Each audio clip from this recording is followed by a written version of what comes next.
All right, looks like we have a full quorum. Karina was on, Jerry, Karina was on her way back. She's right there. She's right there. All right, so Mark, let's go ahead and start out with our first one. This is our City Council study session meeting as Tuesday, January 14th, 2020. Our first item is going to be code updates. And if you will, give us the purpose and what you are looking for us. Thank you, Mayor, and good evening, Council.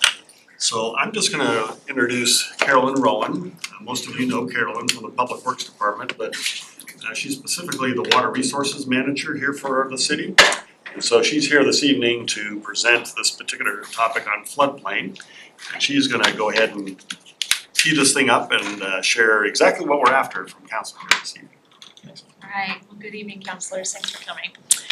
So just as a brief intro, in the course of developing the water resources programs here in the city over the last couple of years and working with community development on various floodplain development projects. If I may, Scott doesn't like competition, so if you could please speak up.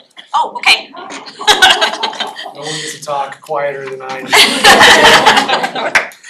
do. So in the course of doing these things, we've realized the need for updating and modernizing the floodplain regulations. We also realized the need to update the stormwater code, which we did last year. But the floodplain code was also one that we recognized needed to be done. So what we're asking you, we're just here to present the information on what's being proposed for these code updates, to open it up for discussion and explain a little bit of the background behind why we're doing this. Yeah, and then assuming that Council's comfortable with this, then we proceed to an ordinance first and second reading. Let the record show that Michael has finally showed up. Thank you. What's his title? Sorry. All right, well, the title of this slide mentions Title 10, Chapter 6. That's where our floodplain regulations currently reside in the zoning code. But I want to clarify that there is a number of other sections that are also being revised in conjunction with this because they reference the floodplain regulations or the administration of the floodplain regulations in some way. So we'll go through that. So why update? I mean, I gave a little bit of an update, reasoning just now, but more specifically, our code currently lacks an administrative floodplain permit review and approval process. The way the code is currently written is that any projects that are proposing any kind of fill in the floodplain or a building of any kind that requires a building permit are to go through the planning commission and a public hearing. When I say administrative permit, what we're meaning is we're considering transferring it all into the Public Works Engineering Department and having them be reviewed and approved there within the engineering department through the floodplain administrator. Floodplain administrator. We're also looking to establish a floodplain overlay district, and then just providing some clarifications and updates and modernizations of the code and organization and that kind of thing. So I wanted to go through each one of these things in a little bit more detail. So I mentioned this administrative process and that it would be transferred into Public Works and Engineering. This is really for efficiency purposes. There is a wide variety of different kinds of floodplain projects that could come up that need to be reviewed. It could be as simple as putting a shed in a backyard that happens to be in the floodplain, ranging all the way up to, multiple housing units or mixed development project, very large scale in the floodplain. But most of the projects are on that smaller side. They're very simple, they're quick to review, and I want to mention that all work in the floodplain is supposed to have a permit of some kind, no matter how minor, just to make sure that it is reviewed for compliance with the regulations. We also want to do this for consistency purposes. The reality is that the city has been doing administrative permits because there are some really small projects that it would be ridiculous to take them to a planning commission public hearing, quite honestly, and pretty burdensome to do that. So this would make the code consistent with our actual practice that we've had for many years. It also provides consistency with all of the surrounding jurisdictions as well. I mentioned that it would be less burdensome and costly, particularly to individual property owners. I mentioned the example of putting a shed in a backyard. Having to go to a public hearing is a very expensive project process currently here at the city.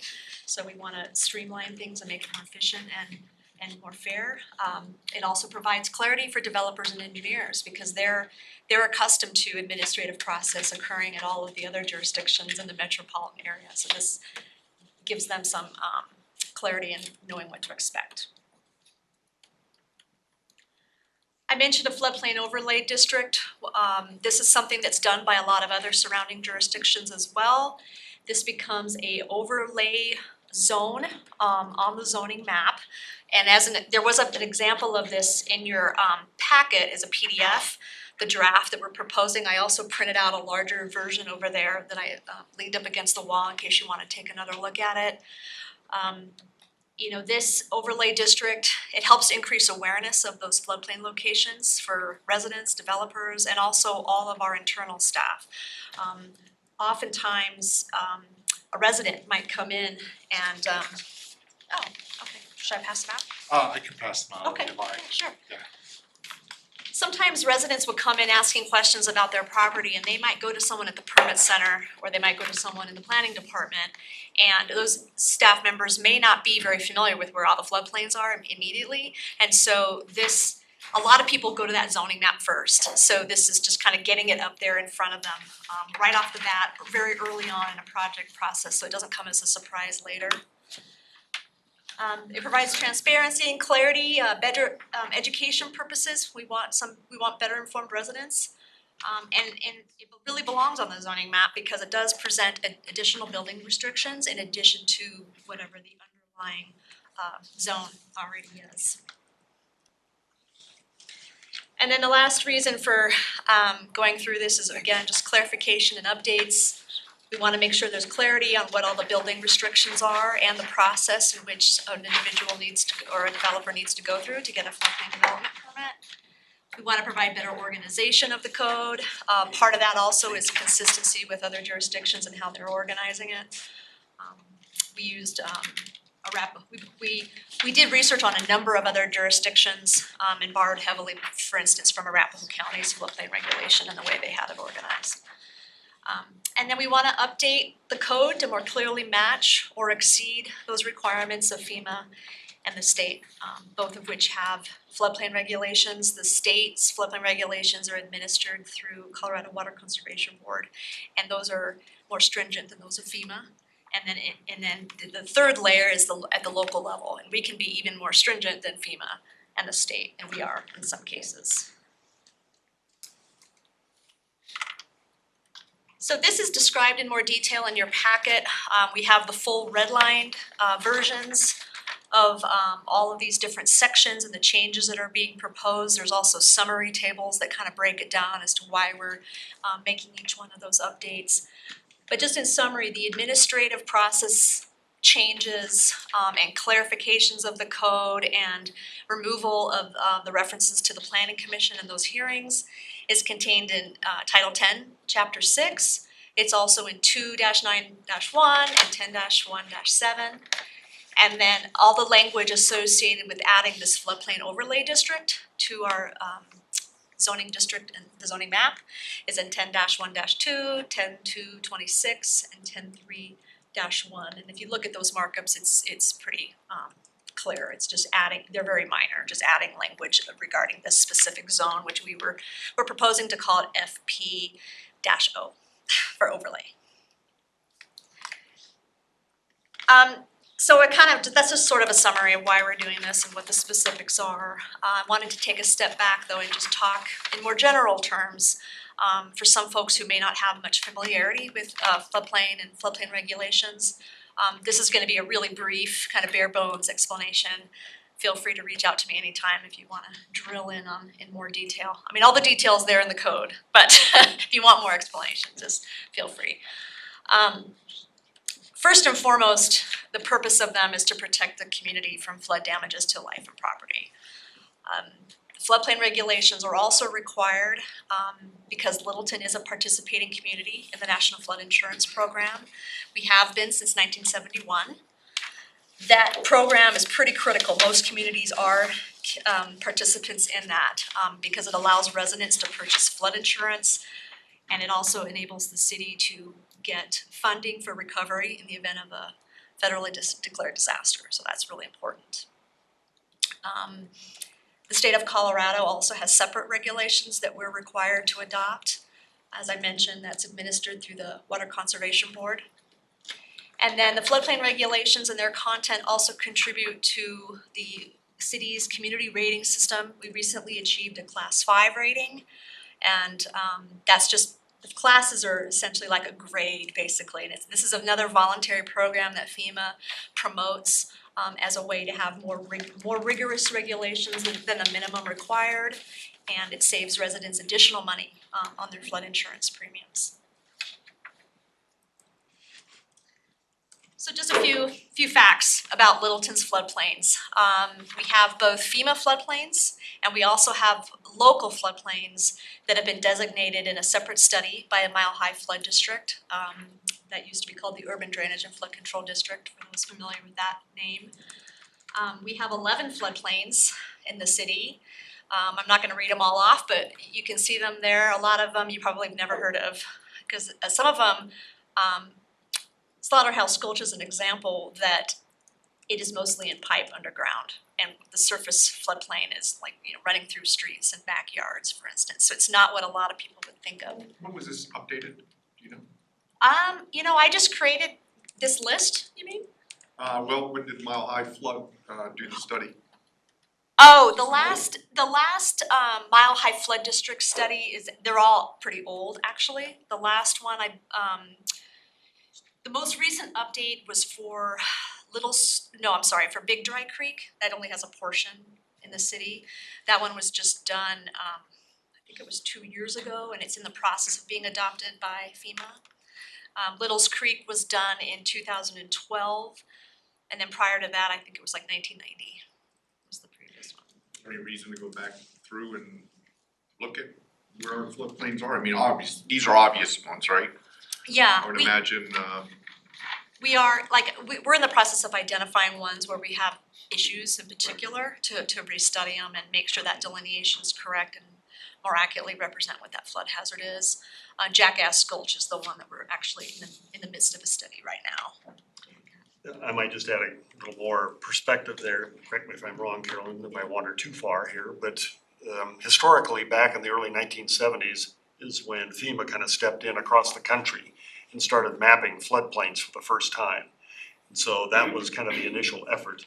They didn't do all things, all areas, and that's why we've got our own local and the Mile High Flood District. We've kind of added on to those areas. I remember hearing some talk here a couple of years ago where FEMA might be coming back to revisit some of that initial 1970 work. Well, I think they are, Mile High Flood District has restudied a lot of them, and then Okay. FEMA adopts those studies usually, yeah. Then I was gonna kind of follow up on that question is, like, for all the designated areas that the city has designated as floodplain areas, how much of them are not in FEMA and how much of them are not in the Mile High Flood District? Well, all of Littleton's in Mile High Flood District. So anything that we've designated as a floodplain is also covered by Mile High? That's correct, yeah. And then FEMA has their floodplains they've delineated, and that's part of the flood insurance program. So properties that are located inside those FEMA floodplains are rated for flood insurance purposes and are required to get flood insurance for any federally backed mortgages. In the local floodplains, we implement the floodplain regulations in those, but they don't have a FEMA requirement for flood insurance. We still encourage people to buy flood insurance, but it's not required. Thank you.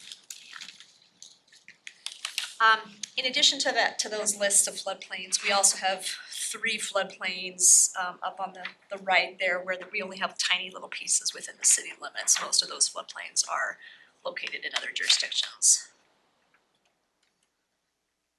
And then just really generally, in terms of floodplain restrictions, there's a portion of the floodplain that's called the floodway, and that's kind of runs down the middle, and you can see it. This little snippet map has this little zone in the middle here. So FEMA will designate these areas as floodways, and those are particularly restrictive as to what development can happen in them, just because they're considered the fastest moving, most hazardous portion of the floodplain. And generally, work is prohibited in those unless it meets very strict requirements that are pretty difficult to meet. New buildings or even redevelopments that occur in the floodplain have to have that lowest floor above the floodplain elevations. Or if that's for residential, if it's a non-residential structure, they have to be flood-proofed. And then some buildings must have garages, are limited to garages or storage areas only on that lower level that are open to flood water or have engineered flood openings to permit flood water and equalization of hydrostatic pressures and whatnot. And then fill is also restricted in the floodplain, and that's just a little diagram there on the bottom right of some of the different elements of the floodplain. You have your floodplain, floodway, flood levels, different terms. In the council packet, there was also a floodplain terminology document provided just to help explain some of these concepts. Are all of these restrictions currently present in our code? We have, I believe they are all in there. Certainly floodplain and floodway and flood fringe.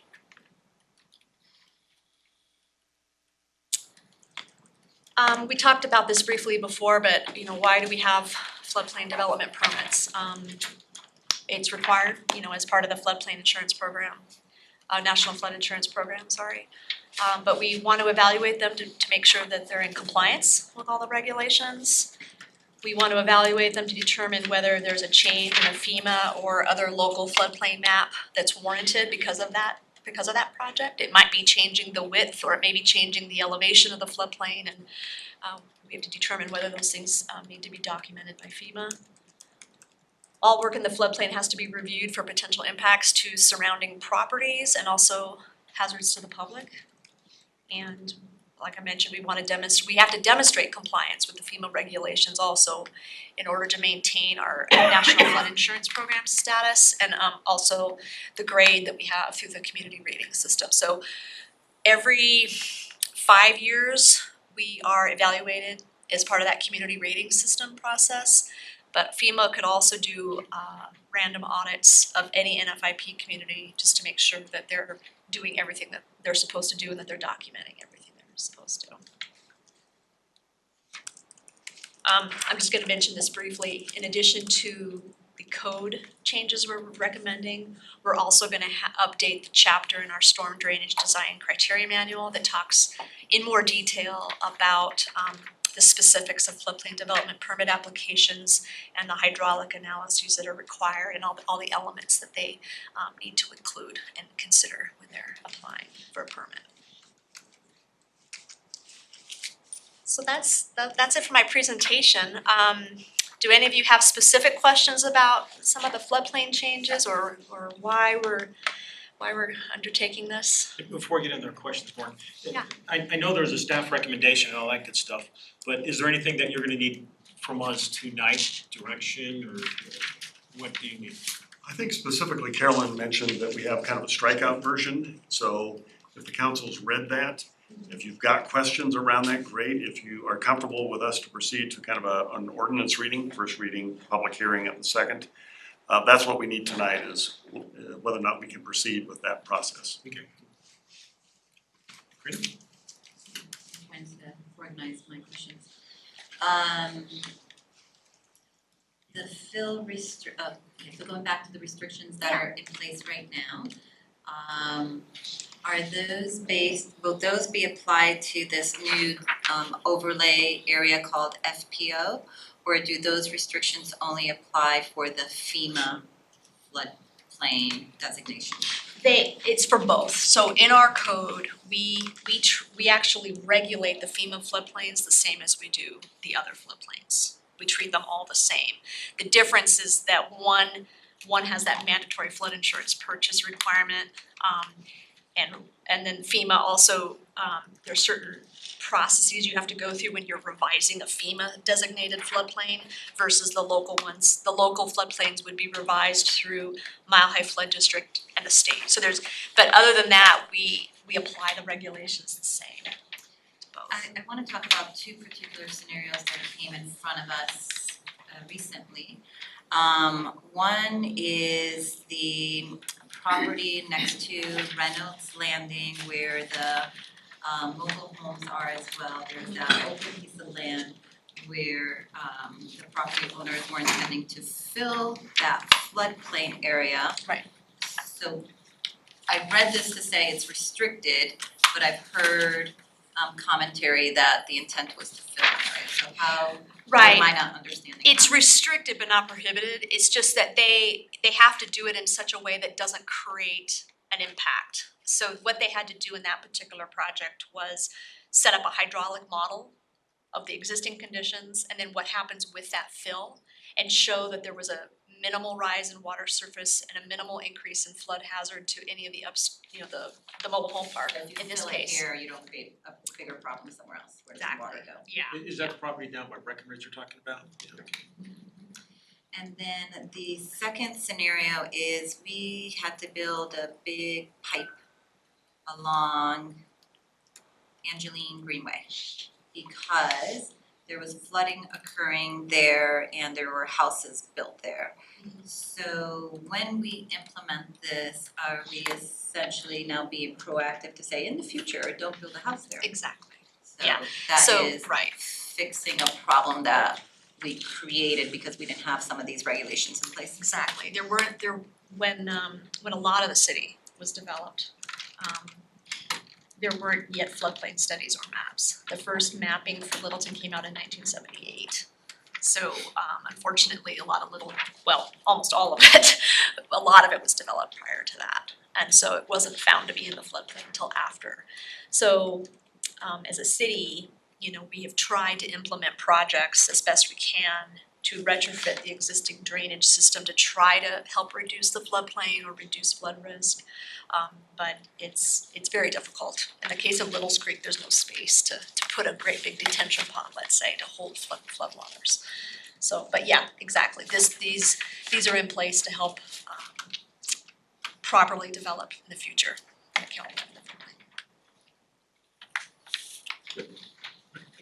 good. I'm good. You will? I just, a little fun fact, because I did read a little bit about this, that we have that class 5 rating. Yeah. Fort Collins is class 2.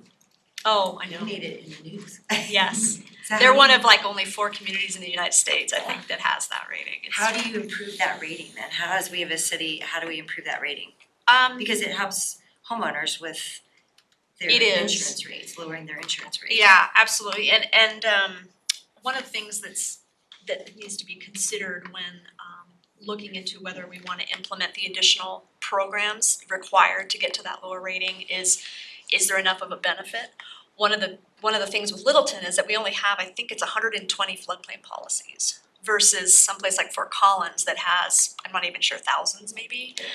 So there's more of an economic incentive, I guess, in that particular case. There are, to go, like we're at a 5 right now, to get to a 4, there's quite a few substantial requirements required. I can't remember them all off the top of my head, but there are changes that very few communities actually undertake because they don't feel like it's worth the additional time. But yeah, I mean, I can look that up and certainly let you know, but yeah, there's a whole list of, and getting to a 2 is really, really difficult, yeah. I'm very proud of us Yeah. for having 5. Carolyn, how many class 5s are there in the state actually? Cause there's only a handful, isn't there? Gosh, I don't remember. Our plaque is over here on the corner by the coffee machine. It is only a handful, I don't remember the number, but not even that many people have gotten to a 5, so it's pretty good. It's awesome. So 5 is good then. Yeah, we were a Very 7 prior, so we Oh, went up okay. 2 Alright. places, yeah. Anything else good? Thank you. Okay, good. Thank you, Mayor. Thanks, Carolyn. All right. Appreciate it. Thank you. We'll proceed. Thank you very much. All right. we will move on to our next item, which is the proposed reorganization of the director's responsibilities at the South Platte Water Renewal Partners Facility. That's our sewage plant. Actually, it's our design standards conversation with the planning department. The wastewater treatment plant issues the third item I last did a leapfrog. You did. I think Discussion on the downtown standards. But I say we have our director here, so I didn't know if we wanted to hold him up all that or not. Oh, he said he'd be thrilled to listen to the. Are you happy? Okay. Because the reason is it's only a 30-minute discussion. You sure you wanna go that way? Yeah, I think so. This is the main event. I wanna make sure that we get the appropriate time in here for this. Okay. We got scheduled an hour. Let's hope we get that done with that period. This is our big issue here this Leave evening. up to Jennifer. Well, Mike, I mean, he's the one that talks all the time. I didn't even want to, I've already mentioned him tonight. Thank you. Oh, I don't know, what is Thank that? you. So we, again, so now we're on the discussion of the downtown design standards. Correct. What we're looking for tonight is, as we have mentioned before, we have 10 proposed modifications, precursor changes to our design standards. So we would like to walk through those with you tonight. And if you have any points of discussion on those or have anything that you want us to add to those 10 points, that's why we're here this evening, is to get your feedback. Again, just focusing on the design standards tonight. Does that sound good? Great. Okay, all right, excellent. So, just a reminder, the design standards, as they exist now and as we are proposing them to exist, will only apply to downtown as defined by this boundary, whatever you wanna call it. The football, the modified football, what did we call it last night? Cigarette lighter. But this is, I know, this is the boundary where the design standards would apply. So, an overview of the just, If I may just Yeah. stop, because I know there are some that we're thinking, and I know this is what we've chosen for now, but we're gonna eventually, it's gonna increase to the other side of Santa Fe as well as a little bit to the north. I know Karina, was it Karina that brought that up last meeting? With the county building, could always change, I know it's the county seat, but it could always change in a little, the piece. right, for these precursor changes, it will just be this boundary. And when we launch into the downtown building block, which will be the first area that we focus on with the ULUC update, that's when we'll start looking into what is our downtown. What is the The Unified Land Use Code. So that's what we're rewriting over the course of the next 18 months. And we'll kick that process off February 11th. February 11th. This may be a premature question, and tell me that it's part of the presentation. Why are we just doing the design guidelines and not going after some of the code So as part of the next 3 months, whatever? Right, so tonight we're just focusing on the proposed 10 changes to the design standards. On the 11th, we'll talk about the proposed 10 changes to the code. And then we'll have another another study session that talks about the operating standards. So we chunked them this way so we can kind of keep the focus. And again, these are discussion items, these are ideas that staff had. We're looking for feedback, confirmation, yay or nay. Are you trying to say we'd go all over the place otherwise? I didn't say it, you did. No. No, so I mean, we're really just trying to, this is a heavy lift, and over the next 18 months is the truly heavy lift. This is really just these temporary, that could become permanent,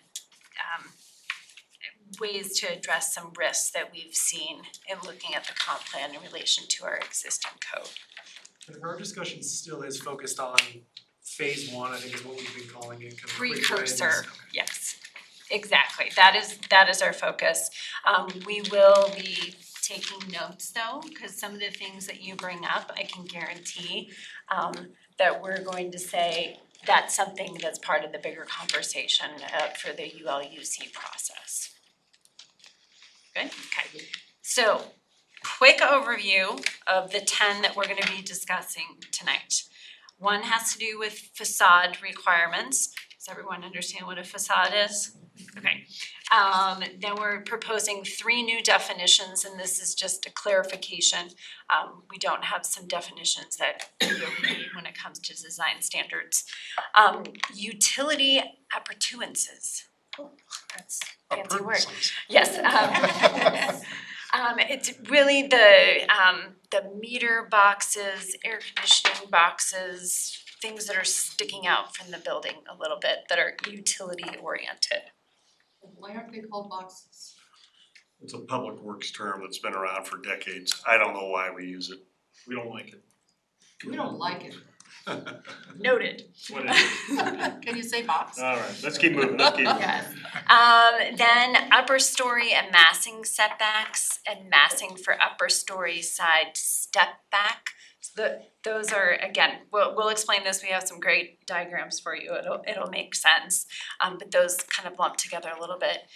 Pedestrian amenities, by that we're talking front porches, front patios, things like that. Step back adjoining Main Street in Alamo, this is very similar to the massing for the upper story side step back. Just confirmation on the boundary map. Guest parking and parking based on bedrooms. Right? So we have been allotted an hour for this presentation, so this could be fast and furious. If you have ones in particular that are like, yes, fine, we totally understand, go forward, feel free to say that. If you have ones that you're like, oh, I think we need some more discussion, we can come back. Parking will be to one I those. want. Yep, and we've had some further conversations about that staff-wise and with planning commission. What comments as we go along or wait till the end? I think in order for us to kind of at least introduce the topic, if we can kind of go through and explain them, and then I think what would be easier is if you say, okay, we don't have an issue with this, this and this, but let's talk about these things. Does that work for you guys? Yeah, and I know in parking will be one, we'll have a little bit of discussion. Does anybody else have an area we may end up discussion? Let's go through it. Yeah. And make one. Does anybody else? have lots of. Yeah, throughout the whole thing. Yeah. Okay.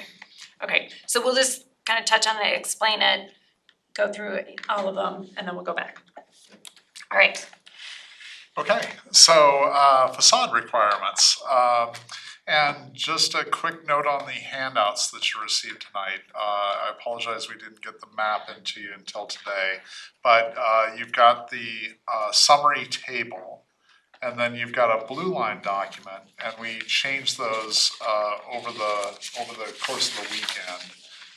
The packet that was sent out Monday has the most updated summary table, and the blue line document matches that, and it also matches the format of exactly what you'd see in the downtown design standards, which are online and available to you. So to start off, the facade requirement, basically this would require that a majority of the lot, and this kind of targets developments that are on single lots. In our experience, those are some of the most contentious developments that a typical downtown lot is fairly narrow and fairly deep. The most contentious developments involve single lots where the landowner and developer is trying to maximize the number of units. This requirement would make the front facade need to be the majority of the width of the lot. Instead of, sometimes you'll see a building where the house looks kind of secondary to the drive aisle that serves the units behind the front.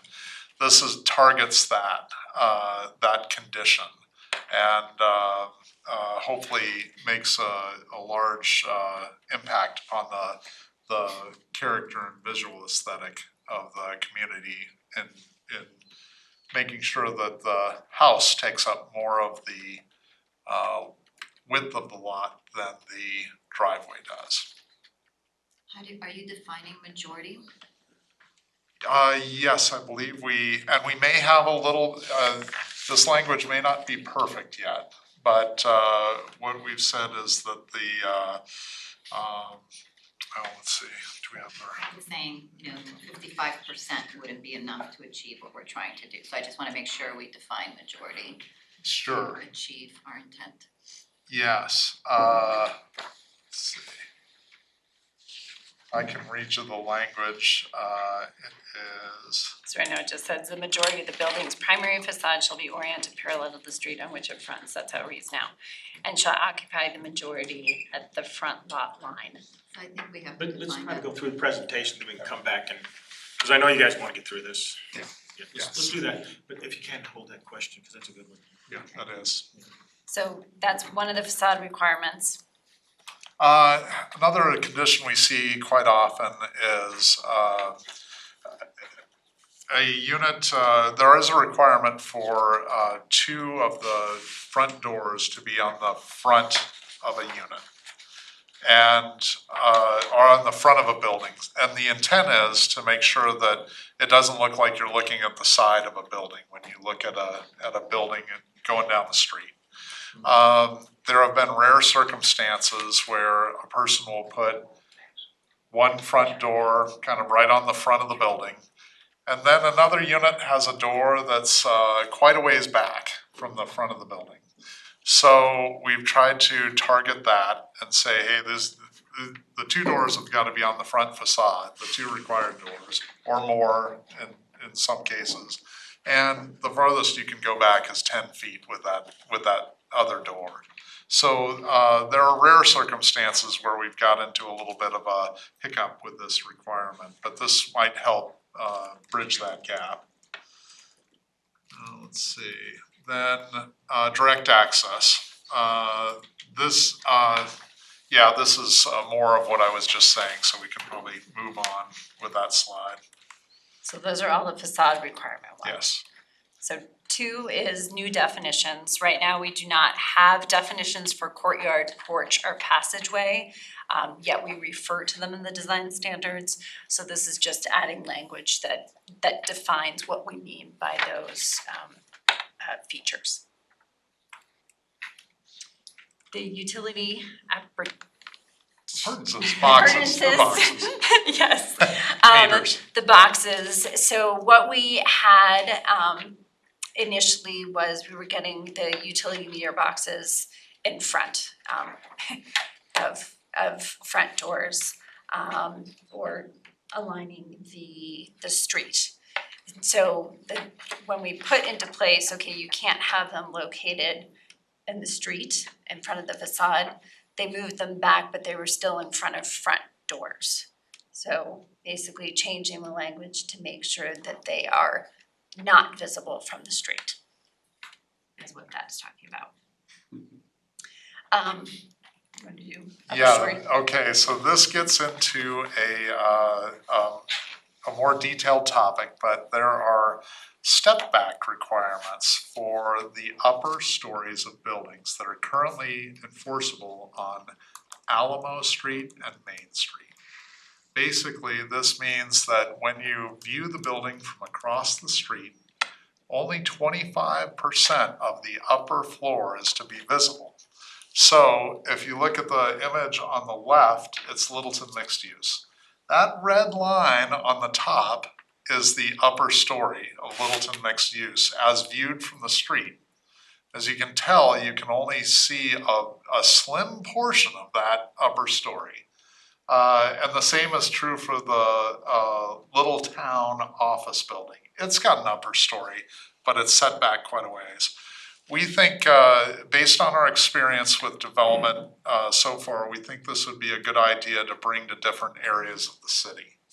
So this front step back requirement, we could apply it to the connecting streets between Main and Alamo. So I believe that's Curtis, Nevada, and I'm missing one. Prince. How can I miss Prince? And then, so along Main Street, it's currently 25%. Along Curtis, Alamo, and Prince, between Main and Alamo, it would be 50% visible. And then in other areas, you can have 75% visible. What this does, the higher the percentage visible, the upper story could move a little bit closer to the lower stories. And that's the gist of that requirement. We'd also recommend this on side setbacks downtown. Right now, one of the big problems we've seen is that you can, particularly with 0-foot setbacks, you can have a very tall building right on the property line next to a single-family residence, and we hear about this all the time. So, and I'm sure you probably do too. What we'd recommend is a step back on the side as well that would require only, I believe it is 75% to be visible from the neighboring building 6 feet above grade. A little bit of this gets into planner speak, but we feel we could regulate this, and it would have a little bit of a step back on the side requirements. There are sort of minimums and maximums, so no matter what the situation is on the lot next door, you wouldn't be required to step it back more than 6 feet. And no matter how close that building, the next door building was to the property line, you'd have to step it back at least 2. And then there'd be a formula to figure out between 2 and 6 how far that step back goes. So in terms of requiring additional pedestrian activating amenities, this is in particular referring to porches and patios. Right now, the language is pretty vague and doesn't necessarily require a porch or steps or some type of interaction with the sidewalk to occur with a building. So you can see on the Prince 10 project on the left, there's no porches or anything like that. And then another project that did decide to do porches or landscaping is on the other side. So you can see how that interacts with the walkability and the character of the street. That one. Almost there. And then 8 is really just updating in our current Littleton downtown design standards. We have an outdated map of downtown, so it's just modifying the map to which is what it is described as, but the map was never updated. Does that make sense? So just asking to do that. And then 9 and 10 gets into parking. And we do want to have a discussion about this because we've had a lot of conversations on the staff level and planning commission and hearing from some of you as well. So what we were proposing on the staff side was requiring off-street guest parking at a rate of 0.5 spots per unit. Right now, we do not have a guest parking requirement when it comes to residential development downtown. And then also changing the parking requirement to be based on bedroom rather than number of units. Right now, it's one space, 1.5 space per unit, does not depend on the number of bedrooms. So we're proposing 1 parking space for 1 bedroom unit, 1.5 for parking for 2 bedroom, and 2 parking spaces for 3 or more bedrooms. So those are all the ones that we are requesting. So we're looking for some feedback and thoughts on these. Start with Karina. We could start with Pam. You wanna Are we gonna go Pam? through each one? Go ahead, Karina, you started the question earlier. Mayor, if I may, can we just start with number 1, work through that to see if Oh, there's. yeah. Let's, That's better, yeah, right? okay, facades. Okay. So 1, facade, let me see. Okay, majority. So I think we have to truly define majority. Okay. to achieve what we're trying to achieve, otherwise it becomes very subjective. My only comment there. Anyone else on facade? Does this go far enough in saying no slot homes? Can we just say that the door has to face the front? Because sometimes the door can be, I mean, we wanna make sure the door doesn't step back too far around the side. I mean, we want the facade to be in the front. And that with this direct access, right now, it reads as more than one, which can get a little, I mean, Denver actually said no slot homes, everything has to face front. So can we go that far? Well, I Do think we this is wanna go another way five? of saying it, isn't it?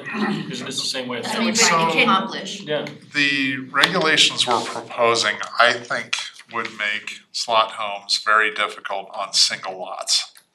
In order to develop, you'd probably have to accumulate more than one lot to do any density. There's trade-offs. So if you say no slot homes, really it's a big impact on the development of a single lot. And it may be that you get more duplex developments, which can be nice. They're a lot more expensive. The duplexes that are new duplexes that are built downtown.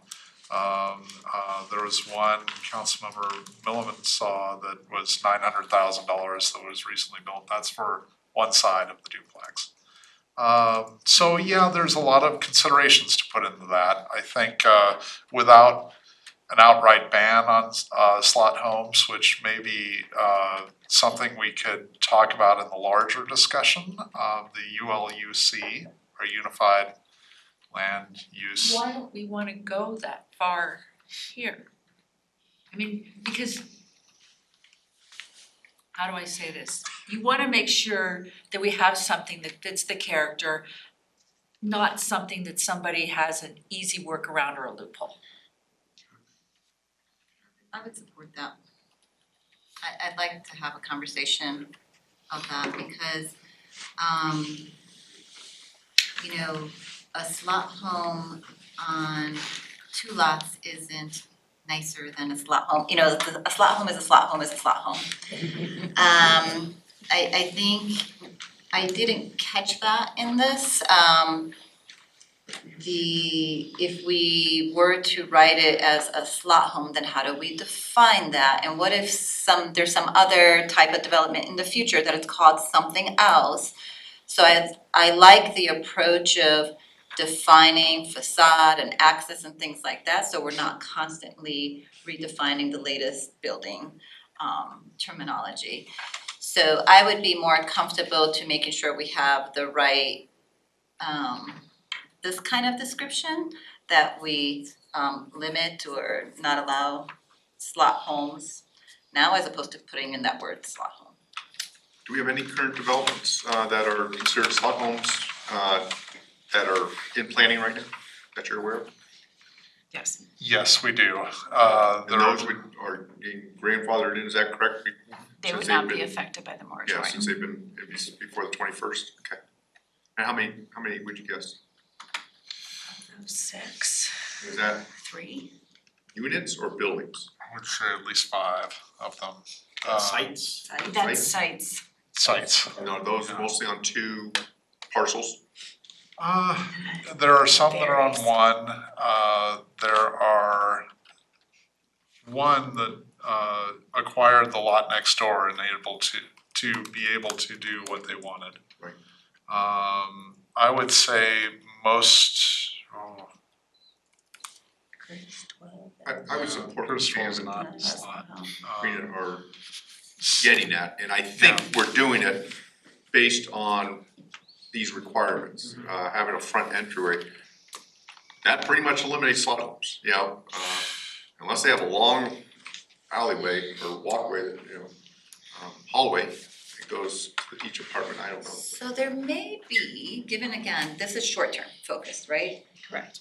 So there may be of value in the short term to call it no slot homes. True. From a communication and understanding, and then when we do kind of the bigger, let's clean this up right, then to give you more time to really work out all of the various scenarios. So that may be more efficient, and then also given that we're going to have to balance what is going to happen that we can't change, and where we're going, we're sending out a very strong message that's easily to understand. Okay. Just thoughts. And by having the entry doors on the front of the facade, that really eliminates the number of units that's gonna go in anyway. So Likely so. the way the code, the standard reads right now, it says that at least some of the entries on a multi-family building must face the street and have direct access. So it could be 4 units. It could two be facing 4 the front. units, and at least 2 would be required to have doors facing the street.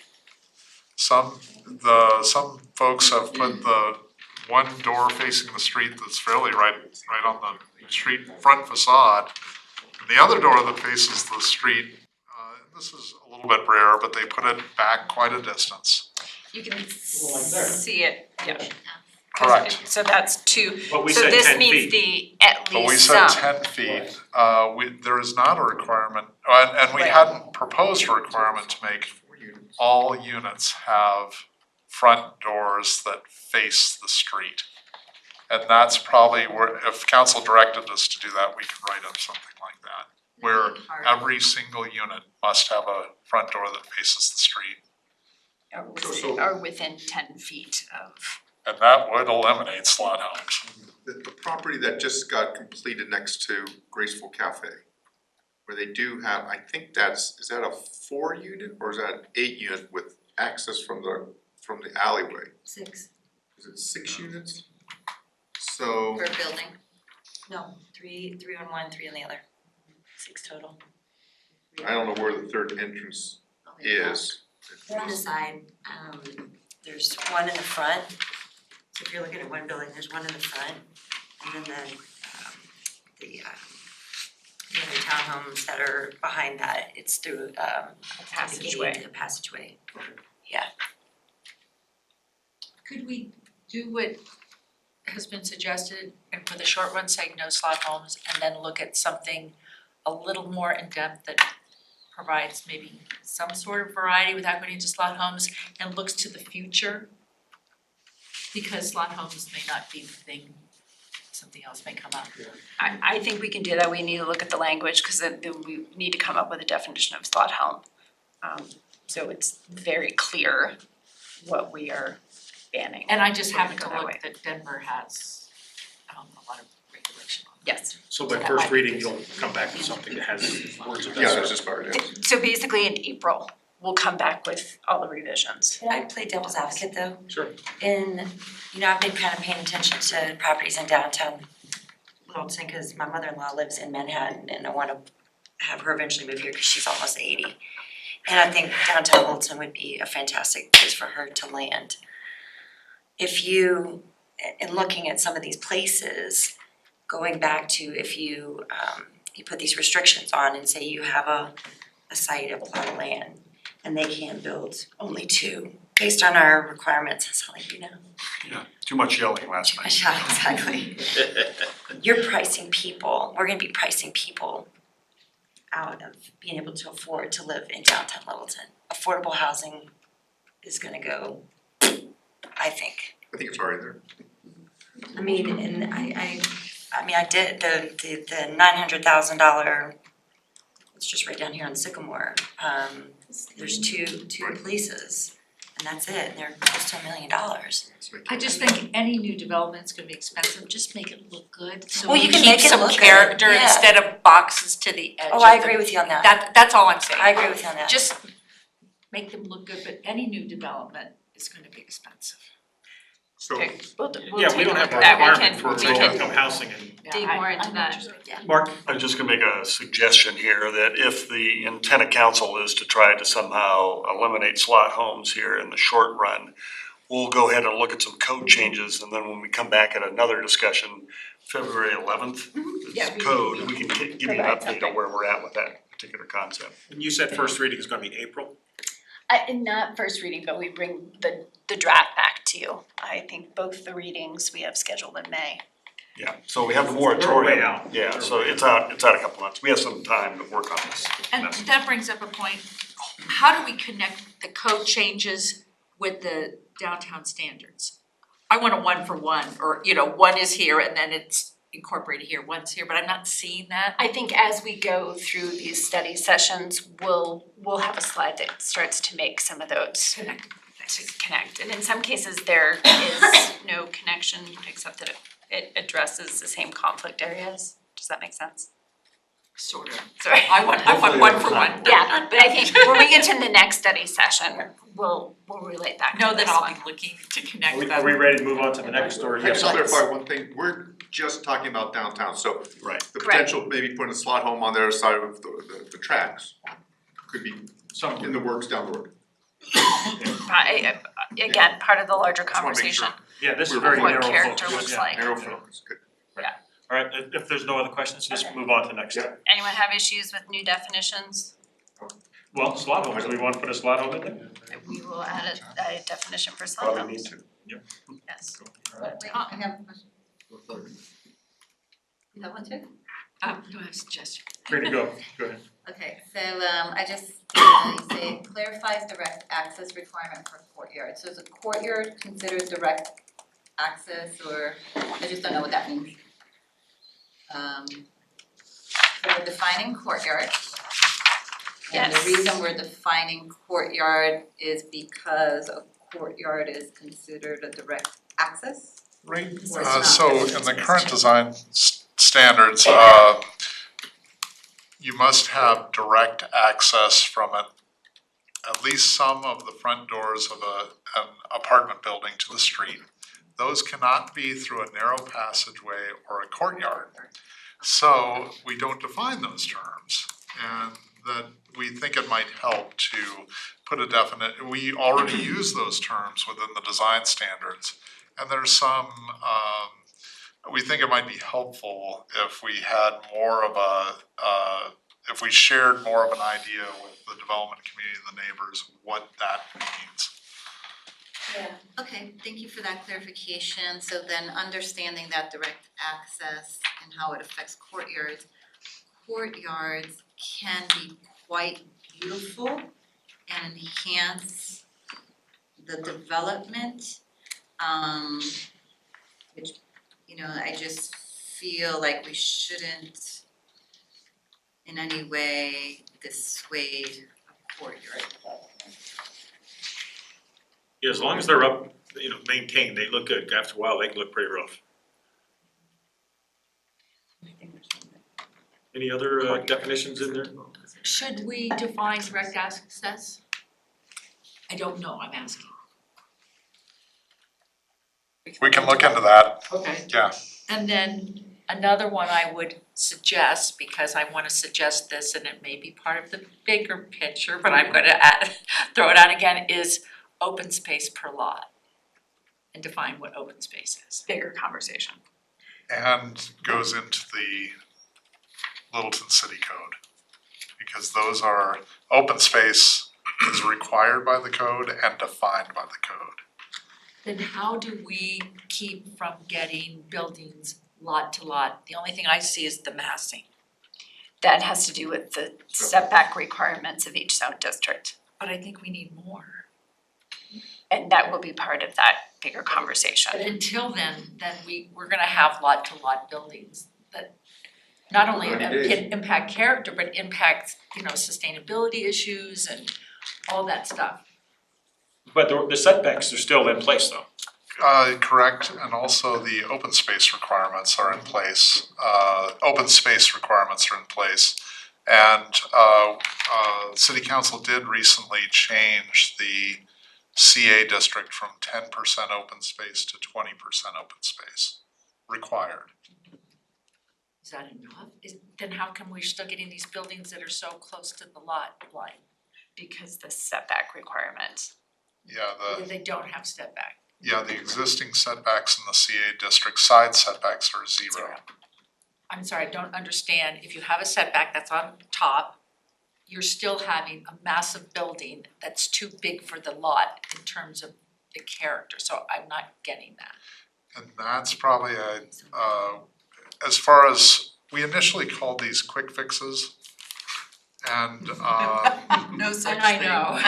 And that is not a quick fix. that It is, may not be a quick fix, but in 18 months, we could get another 10 buildings that have destroyed our character and aren't good for sustainability, that are still almost to the edge of the lot. Is that covered, Well, but are we looking at that's code update? coming up here at a meeting, is it at our next first reading, a regular meeting? Reed, don't you have something drafted for Moratorium. Yeah, so that would prevent that from But happening. this is these are the quick hits that we're gonna do in the moratorium, right? Correct, so they And would what be, I'm lobbying for is that we do something besides step backs on the top floors to inhibit the mass and the side to side. Ground level. No, yes, the size of the building that is too close to the lot line for what we have left of these small single-family homes that give our downtown character. Boxes to the edge of the lot lines don't give us the character I think we want. Do you have the point she's making? yes. Okay. So if there's something you could do, well, if I may, and I think this clearly is gonna be one of the issues that we always anticipated in the larger code discussion for downtown. So I think the challenge we're trying to, as staff, suggest is how far do we take this kind of moratorium here piece? And the intent of the larger 18-month process is to engage all of the property owners and businesses in that discussion. So I think if the council is interested in taking on kind of the side setbacks, we certainly can accommodate that. But I think just recognize there's probably a lot of public comment on that particular topic, for or against. So that's in essence what we're all trying to have to judge here is how far do we kind of move this? So if the council's comfortable and you want to take that issue on in the short term, no problem. I have a question, like 20% open space right now with some of these places that you're talking about. Can they just, are the developers just lopping in that 20% right in the front with their little bit of green grass? And nothing on this, they don't have to do anything on the side because it's all, can you change it to say you gotta put in, and maybe it's something that's, just add in some something. green space on to either make it- side? I know that's taken away their building space and. But, and we're not trying to hurt a developer that wants to develop, we just wanna develop something that fits in before we And we'll lose breathe it, in. yeah. I support that. I don't know, the 20% of open space, is it just on the ground level? Are they also saying, oh, we have a rooftop garden, that's 10% there and there's 10% down here and the rest is concrete? We're talking ground level open space here, right? Yes, we Yeah. are. So So- maybe what would be helpful is remind us when it changed from 10 to 20 and what the impetus for that change was. And maybe why we didn't go further, right? So I don't know when that happened, but that would probably, there was something that triggered that need, and let's understand, is that now enough or is it not enough? And given the work that we've done on our character, when we define downtown as urban, how is that defined from an open space requirement? Is that where the gap is? As opposed to being arbitrary about it. Yeah, and my understanding of that change,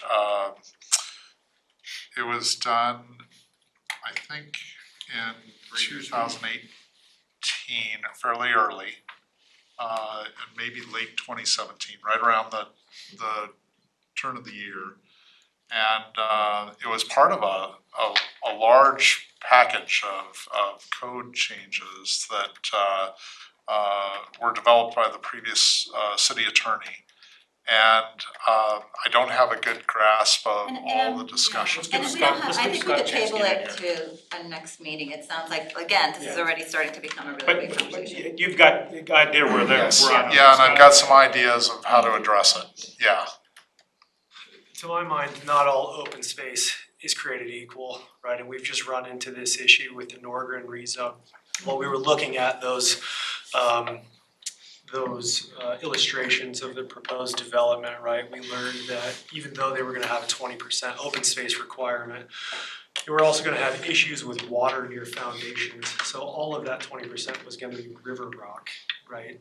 So a related conversation that I wanna have, because I'm very interested in this open space conversation, is landscaping requirements, which I understand is probably part of the larger conversation, but I think it's an important part of the conversation. That's why I said courtyards are nice, but then if they're not maintained, they just become adjustable. Yeah. Cool. Do we have anything else on this? If not, we gotta keep moving along here. So let's get to utility appurtenances location. Does everyone understand what we're trying to get at here? What, HVACs? Utility boxes. Well, and you know, the big stuff on top, like what we had at the View House, where the View House had a problem and their HVAC came way forward, you could see it from the street, and then finally they, at the insistence I of think this is HPV. just meters, we're talking Is there meters any- only here. But could this be something that falls in that category? Sometimes HVACs or heater air conditioning units are located on the ground, and so they would need to be screened. And the current code does have provisions. So we don't need to do that, also on the. Also on the roof, so I think Perfect. we're pretty well covered. So that's covered, so this is just appurtenances.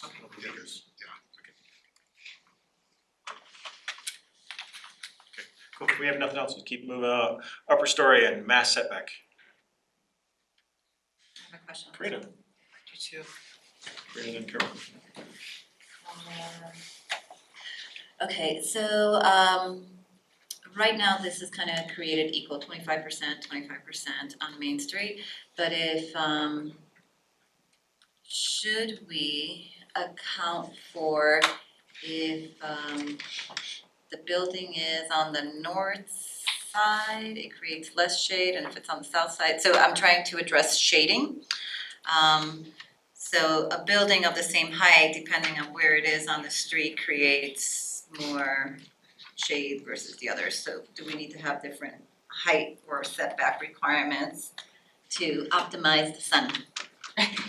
That was so not eloquent, but I hope you got the gist. But it also depends on the season too. Right, so is that something we want to consider here? Might that be a longer term? I just wanted to, I think that's So an important addressing consideration. the worst shade scenario. Yeah, so I'm just trying to say height is not all the same. It has different impacts depending on where it is. Okay, yep, I've got a note. So that'd be shading the property wherever Take a it look is. at that. Yeah, if you will. Scott, or Carol's first. You said in some places 50% and then on the connecting streets 75. Why the difference?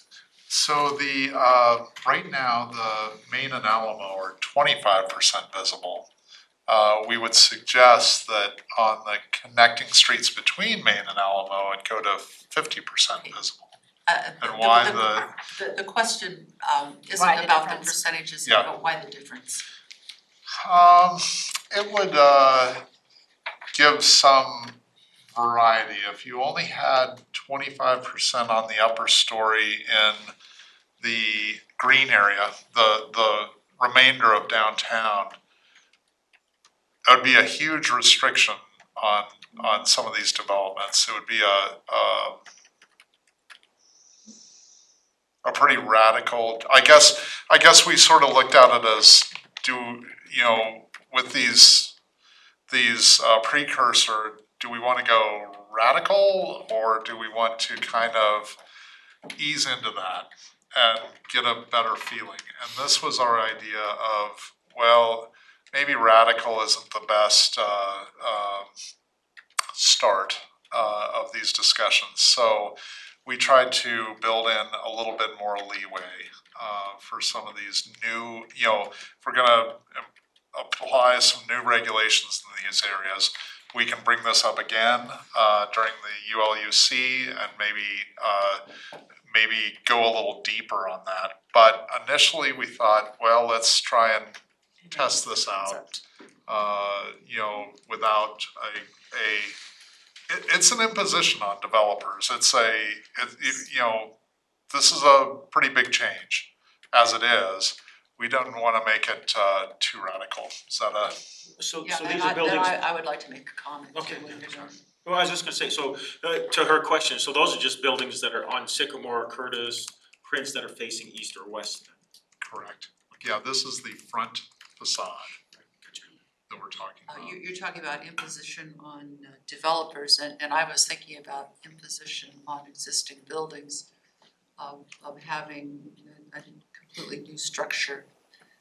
On the smaller streets, my intuitive says that you should have less imposition on those streets since they're smaller buildings. It's a very fair point. Scott?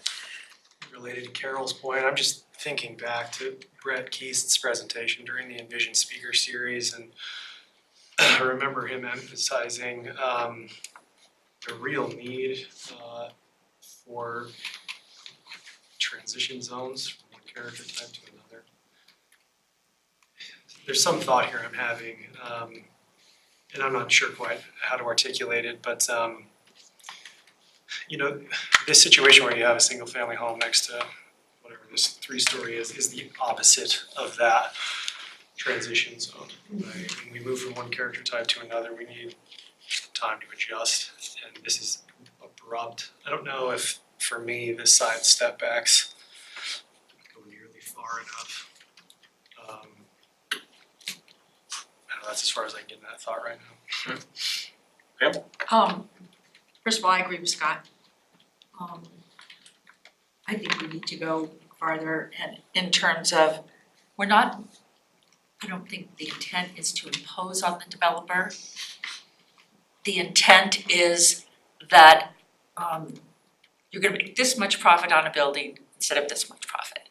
And we wanna close the loopholes so that our downtown no longer is just a bunch of ugly buildings, that we have nice buildings that are a nice place to live, that look good, they fit into the character. So I agree with Scott. I would like to do something in terms of transitioning between character, like the example that I can see on his screen from the small building, large, and maybe that's transitioning from Main Street to the residential areas or the semi-commercial areas to the residential areas. Maybe there's something different that doesn't get too complicated. But the small buildings and the big buildings, now if we take them in and make them look better, maybe that won't be so stark. But so transitioning, I agree that this step back on the top doesn't go far enough. I think what happens in a commercial area, that you're trying to maintain the streetscape, but still be able to have the additional square footage. And the better you can maintain that, the better it maintains the look of the area of focus. So I would like to see something with massing and transition that's a little stronger.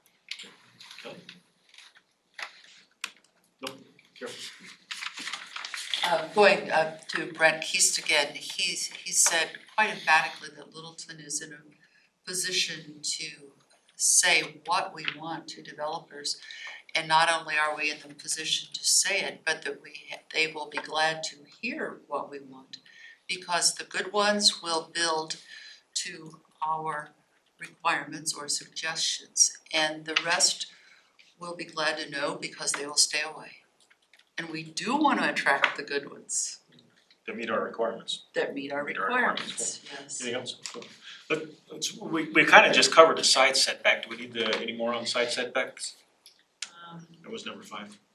Massing of upper story. side setback. We So covered that. just to clarify, what I'm hearing is this isn't enough. It seems, I'm getting the flavor up here that we're looking for more restrictive. My take is, we gotta separate the two. What I'm hearing from Pam and Scott is residential. What I'm hearing from, Main Street is completely different. So I think Main Street, we've already set that expectation, much like the buildings right there, right? But when we get off into the neighborhoods, I think that's where, correct me if I'm wrong, Pam, but I think that's where you're struggling with. Both, actually in the neighborhoods, but we have that B2 zone at the end of Main Street that has no height requirements. We could Right. have high rises. Yeah, I got So, a proposal for a we have 35 unit or 35 story. So building. both. And I personally think, and I'm on the record on this, that the mixed use didn't step back far enough. That somehow our design and the criteria, it's just anyhow. So now we have a chance, like Carol said, to attract the people that wanna build good buildings, for people that wanna live here, that look good. Because part of what attracts people here is not just Main Street, but walking around in the neighborhoods. Yeah, the safety keepers moving along. Do you have enough, do you think, where we're coming from on this? We can take another stab at that. Cool. Let's move on to the next item, which will be the number 6, was the added requirement for increasing pedestrian access and amenities. Anyone have any issues with that? So are you saying it's required to have porches and patios? In the design? And this is coming from the downtown design standards? Right now, we don't have a We don't have requirement the for a requirement. porch. We would like to, and we probably need to clarify this one a little bit more. And say, okay, what is a pedestrian amenity? Is it windows, is it porches, is it, what's the list of things? Right now, we just have porches and patios, etc. We could clarify that a little bit more. But the idea was to have, maybe not require a porch, but to have a menu of options that, hey, you have to have multiple pedestrian Because as you amenities. think about the different I eras think of. Scott was gonna go here next, if you can, hang on a second. Go ahead. Karina, you can finish your thought. I really don't mind. That's Okay, all right, Karina. The reason I was asking that question, as we look at the different architectural styles through the eras, sometimes there's porches and sometimes there's not. So I think you want to, I know we, as a city of Littleton, value the different architectural styles through the decades. That's something that we value and makes us distinct. So that's the reason for my It question. kind of gives it that old fashioned look. Yeah, so let's not be overly prescriptive. Scott, please. Would this be a requirement for both residential and commercial? I mean, I guess I would need to see the sort of menu of options for. And I think that's kind of the thought I had, is providing a menu of options, and like you have to have at least 2 or something like that. Yeah, I could, like if someone's trying to build a commercial development, they need a porch or something. No, the intent would not be to apply this to commercial development. Can I say something? So I think Carol was up Okay. next first. Are you finished, Scott? Yeah, okay. I'm not completely certain what a pedestrian activating amenity is, so it would be nice to have a little verbiage about what the intent of this is. Definition. Kelly? Maybe I can answer this with my thoughts. So by having porches and patios, that encourages people to come out and maybe interact with their neighbors. Because right now, what we do, the worst invention ever was a garage. People drive into their garages, shut the door, and they don't come out and talk. And that creates more of a disconnect. So I think through the comprehensive plan, even there's gotta be some verbiage in there about creating more community. The worst invention ever. Come on. It is. Snowstorms? But you think sorry. about it, you Garage go door in your garage, opener, you shut your because door, you don't you even go have to get out of in, your you car. wait. Scott, go ahead. What would be an example of a pedestrian activating amenity on a commercial development? The definition of where it applies specifically to residential buildings. If we can, let's move on. We're starting to run out of time. Pam, go ahead. So we're gonna put that definition in the definite number 2. I wrote We will that expand on down. that. Excellent, thank you. So we'll go to 7, the setback adjoining the main and Alamo. So what I'm hearing here is that 75% visibility is not enough. You like to see that Too more. much. Yeah, that- Too much. Yeah. Too much. That went back to Too the much. previous conversation, Yes, yeah, so it's really So applies basically, here. the second story is gonna set, you would like to see it set further back. Right, right. Yes. It seems to me this conversation is sort of heading in the direction of a height restriction. More than we just push on the step back requirement. It may be more to the point and just. Well, the setback requirement is important because of height, but you want it to be set back also. I agree with Scott though, I think But we it need is to, height. I would like to add a number 9 and put a height restriction and not floors, feet. Definitely. We're certainly expecting that in the larger conversation, but we can, if council wants to do that, we can take a crack at it. We do. Height's pretty But important. we have height restriction already. What's that? We have a height restriction already. Yes, 30 feet. most districts have a height restriction. It's 30 feet, is that right? B2 doesn't. E2 does not, Well, I get that. yeah. Yeah. But I mean, there might be other pockets too, You're right. I only know one. So so the question is the concern of 30 feet or is the concern of B2 in downtown? Both. And how it's being measured. I think there's pockets that may not be zoned for 30 feet, I just know of one off the top of my head.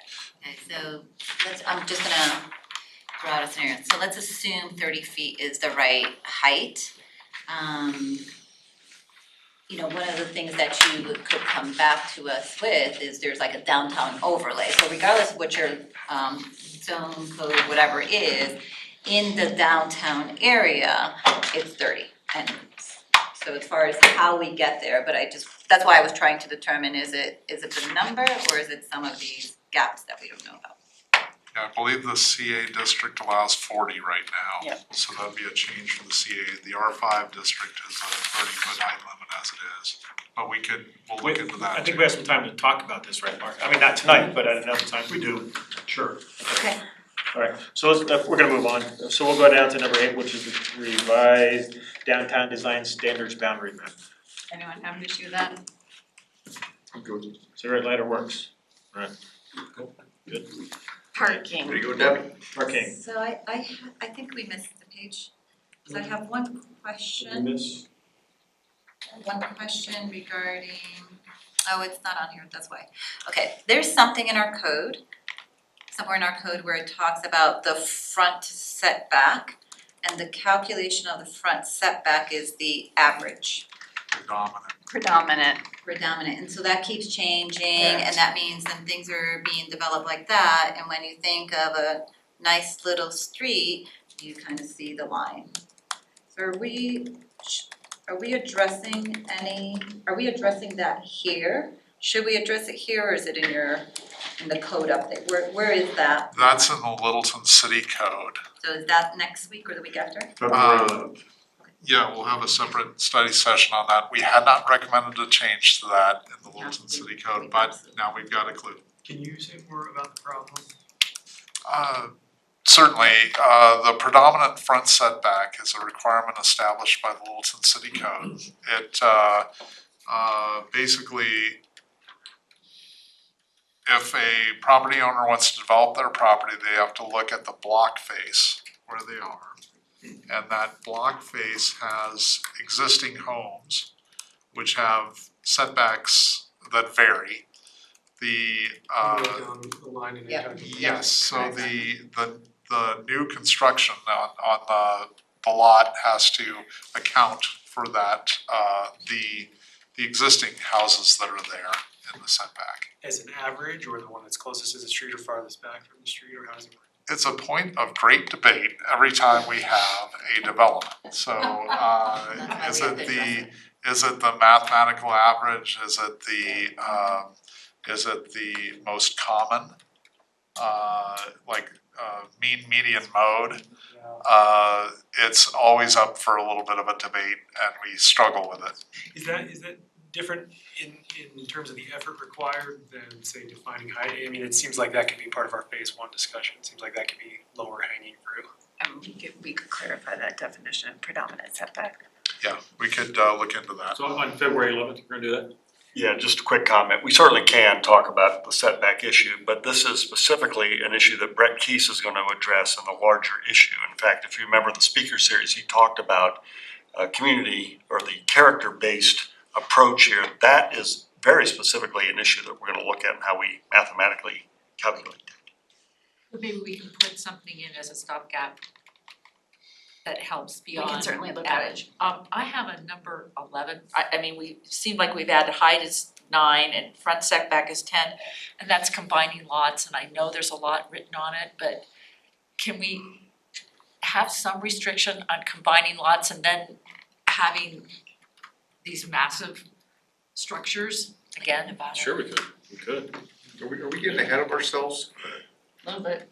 Little bit, I have to Yeah, say, why don't we try to it's a big focus back issue. to Look at these 10 things. Yeah. and Let's I focus just back to think- this. I know But I this is. don't think but these that's a good additional point. things are that hard. Oh, they're. And we can change them later, important. right? I mean, can't, We're gonna have a moratorium. right, I mean, Most likely. we can put something together and then on further thought, we can refine it. Mhm. Can't we? Well, I mean, that's one opinion, that's your opinion. I just think there's a bigger conversation. I like to get through these 10 things and Yeah, we gotta get Move through on. this. Yeah, Yeah. but that's a good point. So that'll be a part of our discussion here in the near I future. mean, I think that's a very valid conversation, but I think it's a big conversation. Because we don't want to. Moratorium's getting longer as we Yeah, I Right. know. go through the night. Exactly, okay. Started at 90 days and now we're at 90. Yeah. Buildings can't be higher than 30 feet, I mean, I think it's, from my perspective, all this discussion's fair, and certainly in the long run, we're gonna talk about all of it. The question again is, how much do we want to take off in the beginning here? I think, my only comment is that the intent of the 18 months is for public engagement. And specifically in the downtown, there is a lot of issues about how we calculate some of this. And so the assembly of lots, we gnashed our teeth over this a couple of years ago as council, many of you will remember. And so it is a big issue. Now, it's not to say that we couldn't take a bite again, if that's what council would like to do, but just recognize there is a big public conversation that's necessary about the assembly of lots, in my opinion. It seems that what Pam is trying to get at is that maybe we should be more restrictive right now to cover things so that we stay safe while the time and until we get to the public conversation. Again, with the point of view being it's temporary. And that's the call of council. But again, assuming we have a moratorium for 90 days, I think is what we're discussing here. We're not even gonna take the applications. Correct. So that's gonna be the time we really nail this thing down. We're not, Okay. can you clarify that?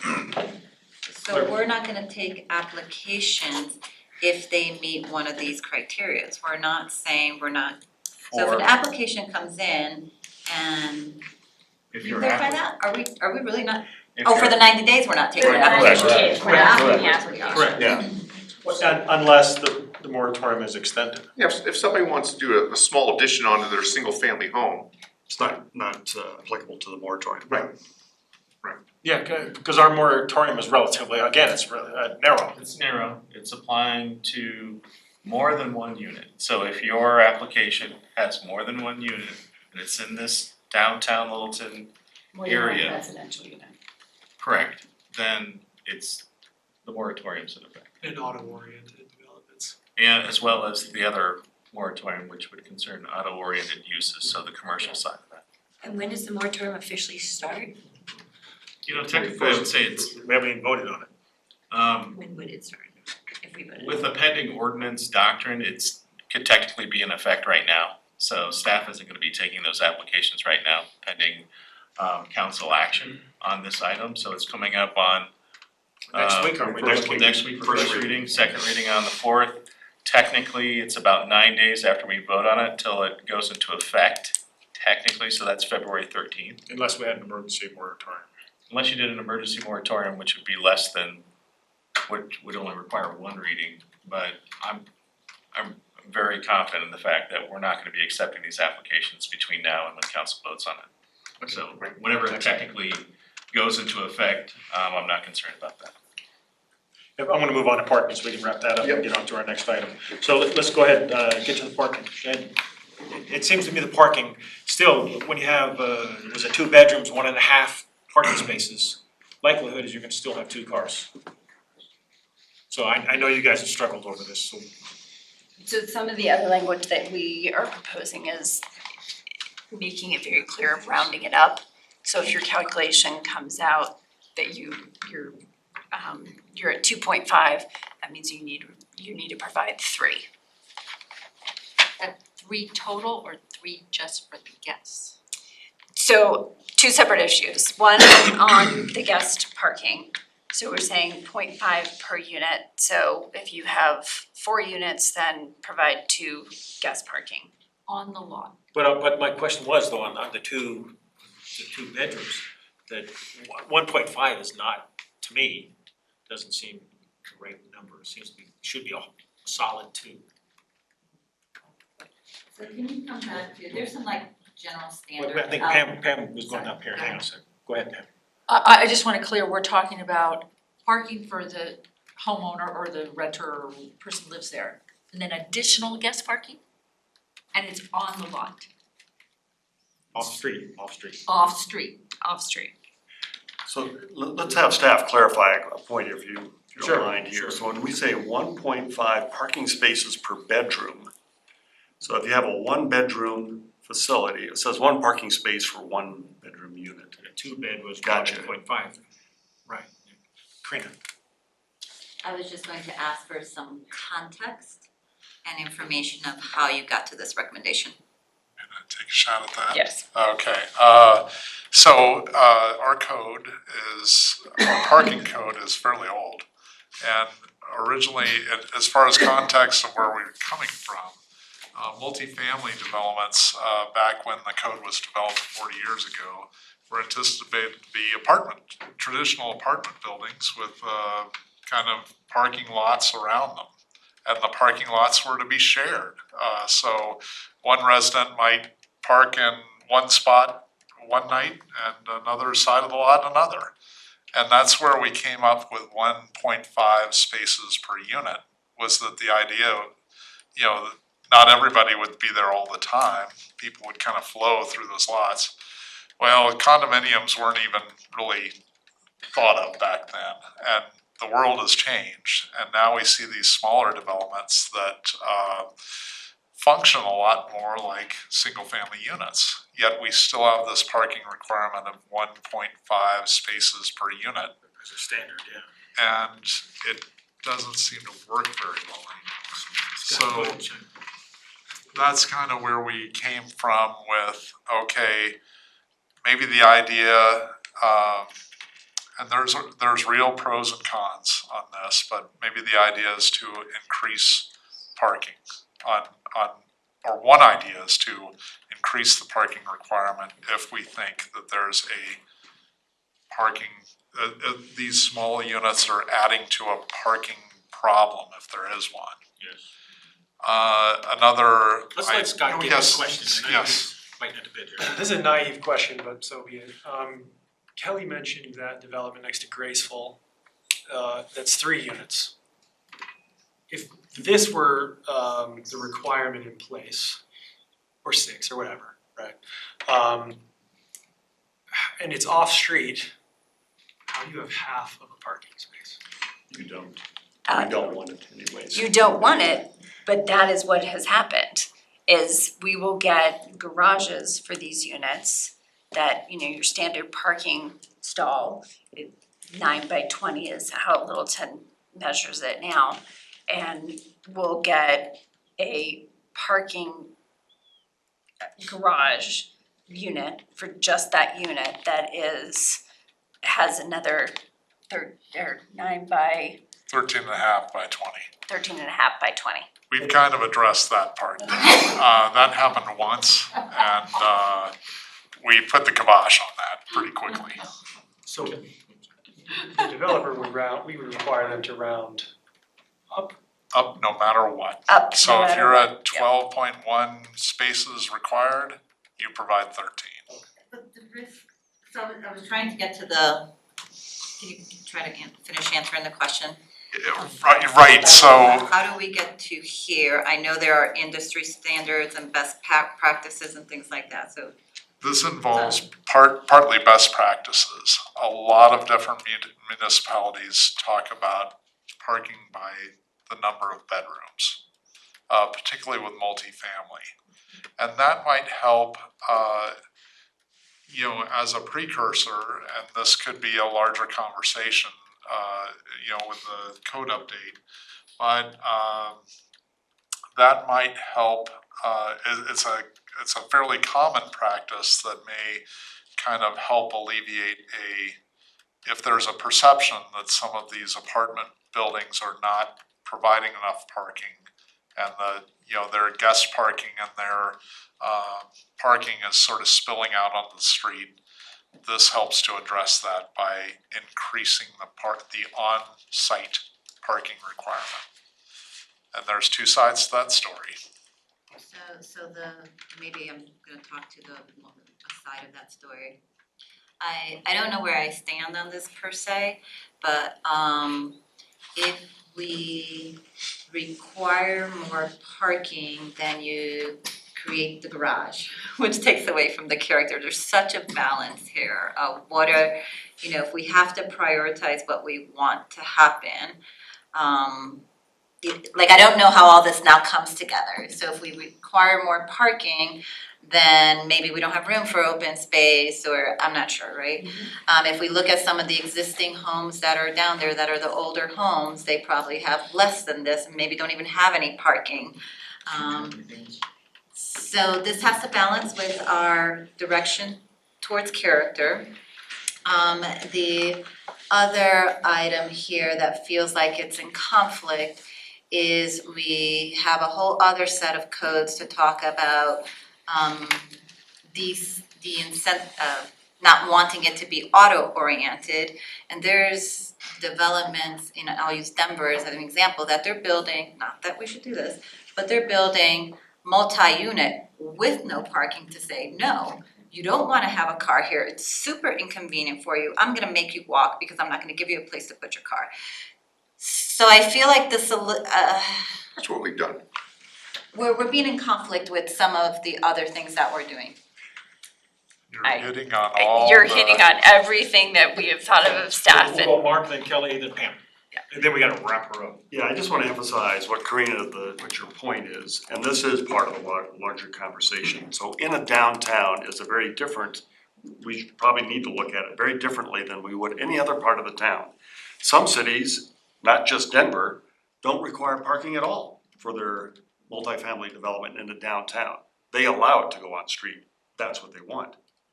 If that's not what we want, if the more parking spaces we require, in essence, is gonna take a development project and likely push that parking underground. So then the cost goes up. So then when you add on setbacks, side, front, then there's just a simple calculation of whether or not it's even viable. So how far do you take the regulation? I know it's a hard question to answer, but that is the topic for which Brett Keast will lead us throughout this conversation. Thank you, Mark. And Let's go that- Kelly. And leading and tagging on to Mark, because this is such a big issue, and it would we could probably spend 24 hours talking about it and not get anywhere. Table this until the KKC folks come and talk to us. Yeah, I don't think we need to table it, it's coming up to us eventually anyway. But I think do we want to address this in the short term, or it's the bigger conversation? But if you have that moratorium, within the 90-day period, New stuff are you is talking it's not about? gonna happen anyway. It's not gonna happen. Yeah, so in essence, this is the stopgap for 18 months. Yeah. This is the stopgap, yes. Yes. Well, and I hope that we get to the point, like Carol said, that if a developer wants to squeeze every last drop out of it, those aren't the developers that are gonna come.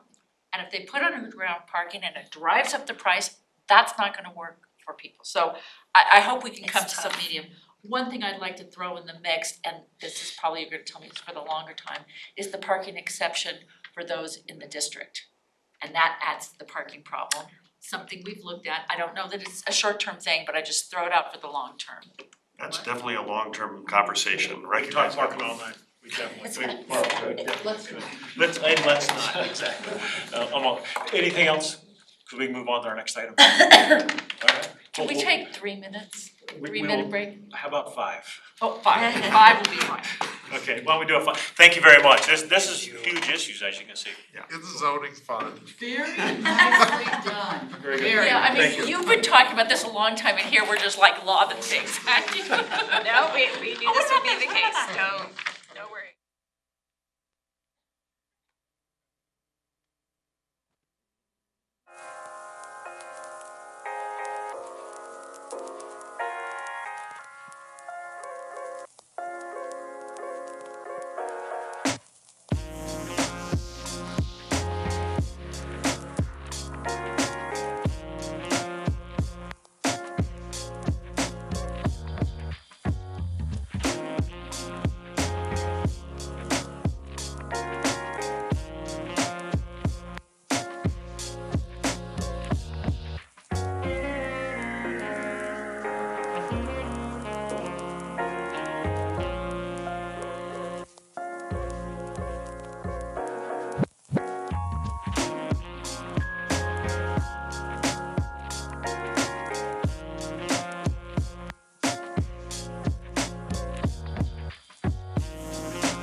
Okay, so I want to introduce a topic here. So the city manager of Inglewood has come to me and asked for possible reorganization here that involves our wastewater treatment plant. Peter Van Rijs here as well. So, you know, for council, we have several new council here who are really not necessarily familiar with kind of our wastewater treatment plant.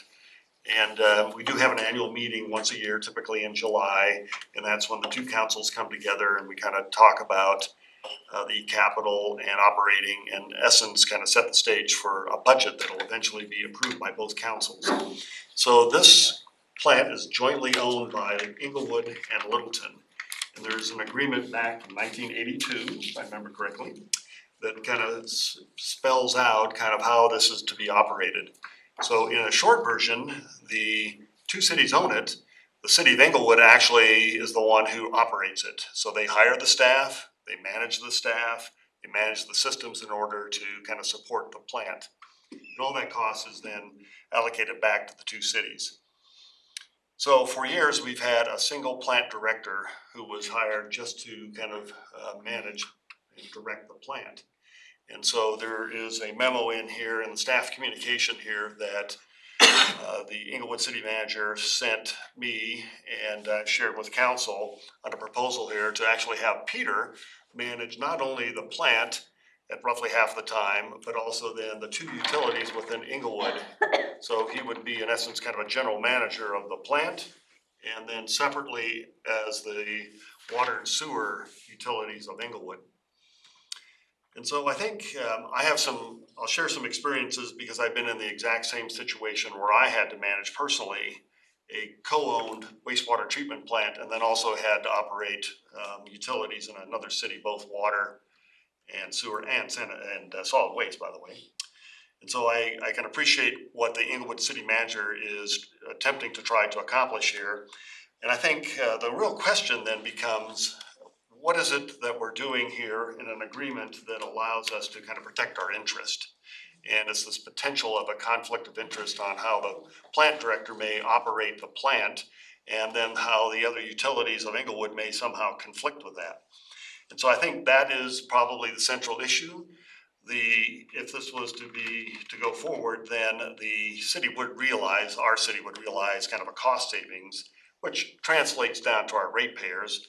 But that, in my opinion, is really a minor issue. It is more about making sure that the council's comfortable with kind of how the plant would be managed, and ultimately how we protect our interests from any kind of conflict of interest.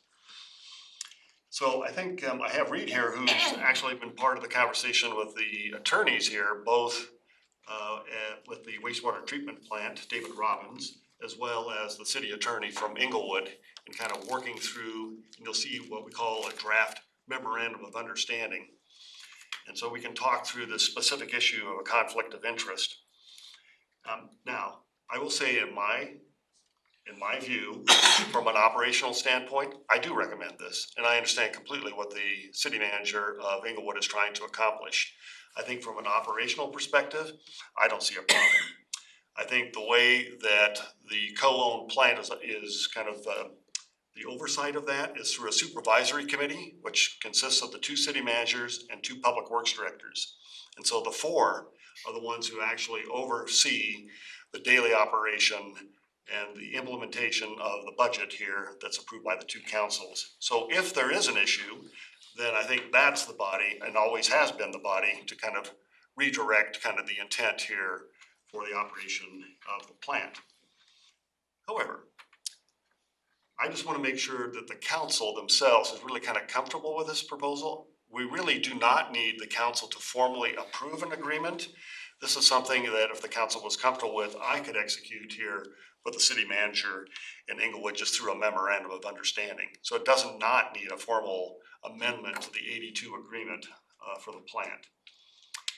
So I think, Reed, do you mind if I turn to you and just kind of talk through a little bit about the conflict of interest that you and the other attorneys tried to talk through and identify in that memorandum of understanding?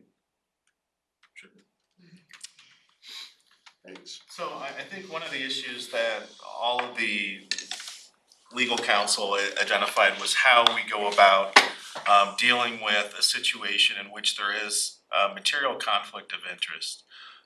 For example, you can think of any number of scenarios. You know, a lot of them are pretty small and they involve kind of purchasing, and there's always a little bit of a conflict because he's going through the Inglewood, city of Inglewood, their purchasing department, and going through that process. But for larger issues, so obviously both the plant as well as the city of Inglewood have capital improvements that need to be made at some point. So, you know, kind of the worst case scenario that I identify is, you know, we've already identified certain capital improvements that need to be made to the plant. The city of Inglewood also has a lot of improvements that they need to be making in other areas of their city.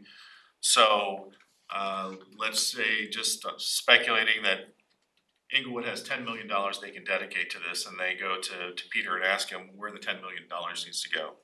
So does Peter come back and say, oh, you know, we can forego a lot of these capital improvements at the plant and we can put $9 million in the city's utility funds? So that's a pretty extreme example, but one of the things when looking through the 1982 agreement is didn't really talk about how we would go about addressing those types of conflicts. Essentially, as Mark mentioned, the city of Inglewood is the one in charge of hiring.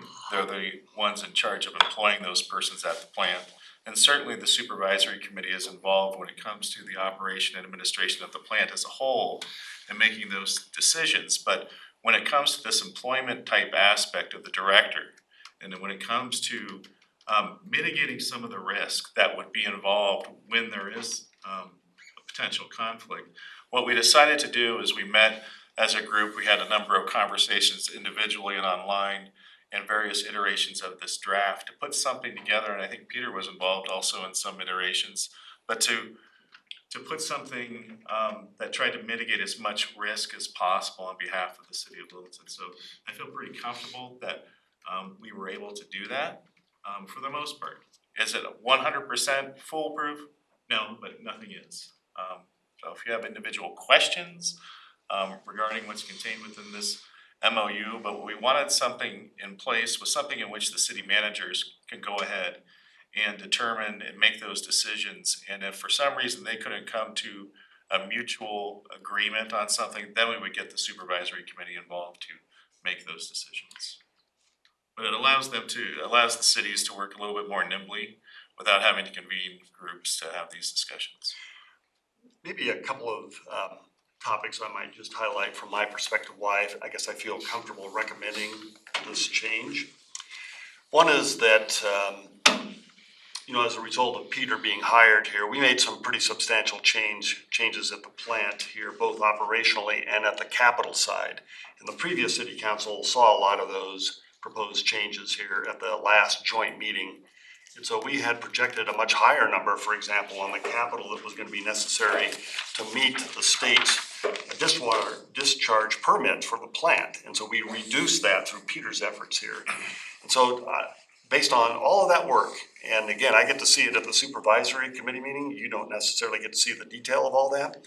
I feel like we have put in place a pretty strong team at the plant, Peter and his deputy directors here, to kind of manage really a very different view of the plant.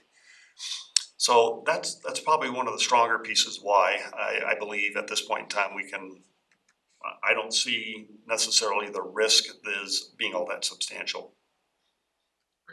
I don't think you need to say anything at this point, do you? I'm here to answer questions, so. Well, let's go down the line. Kelly, let's start with Kelly. So where did you come from prior to taking this position? I originally, immediately prior, I was working for Parker Water and Sanitation District. I was an engineering director there and managed all their capital and all their engineering projects. Prior to that, I was with City of Aurora for a few years.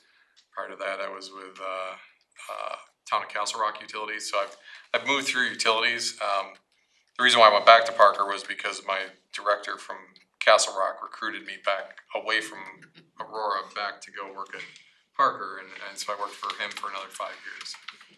Thank you. It sounds like because you're pretty comfortable with this and there's this oversight committee, that the chances of it going haywire are pretty low.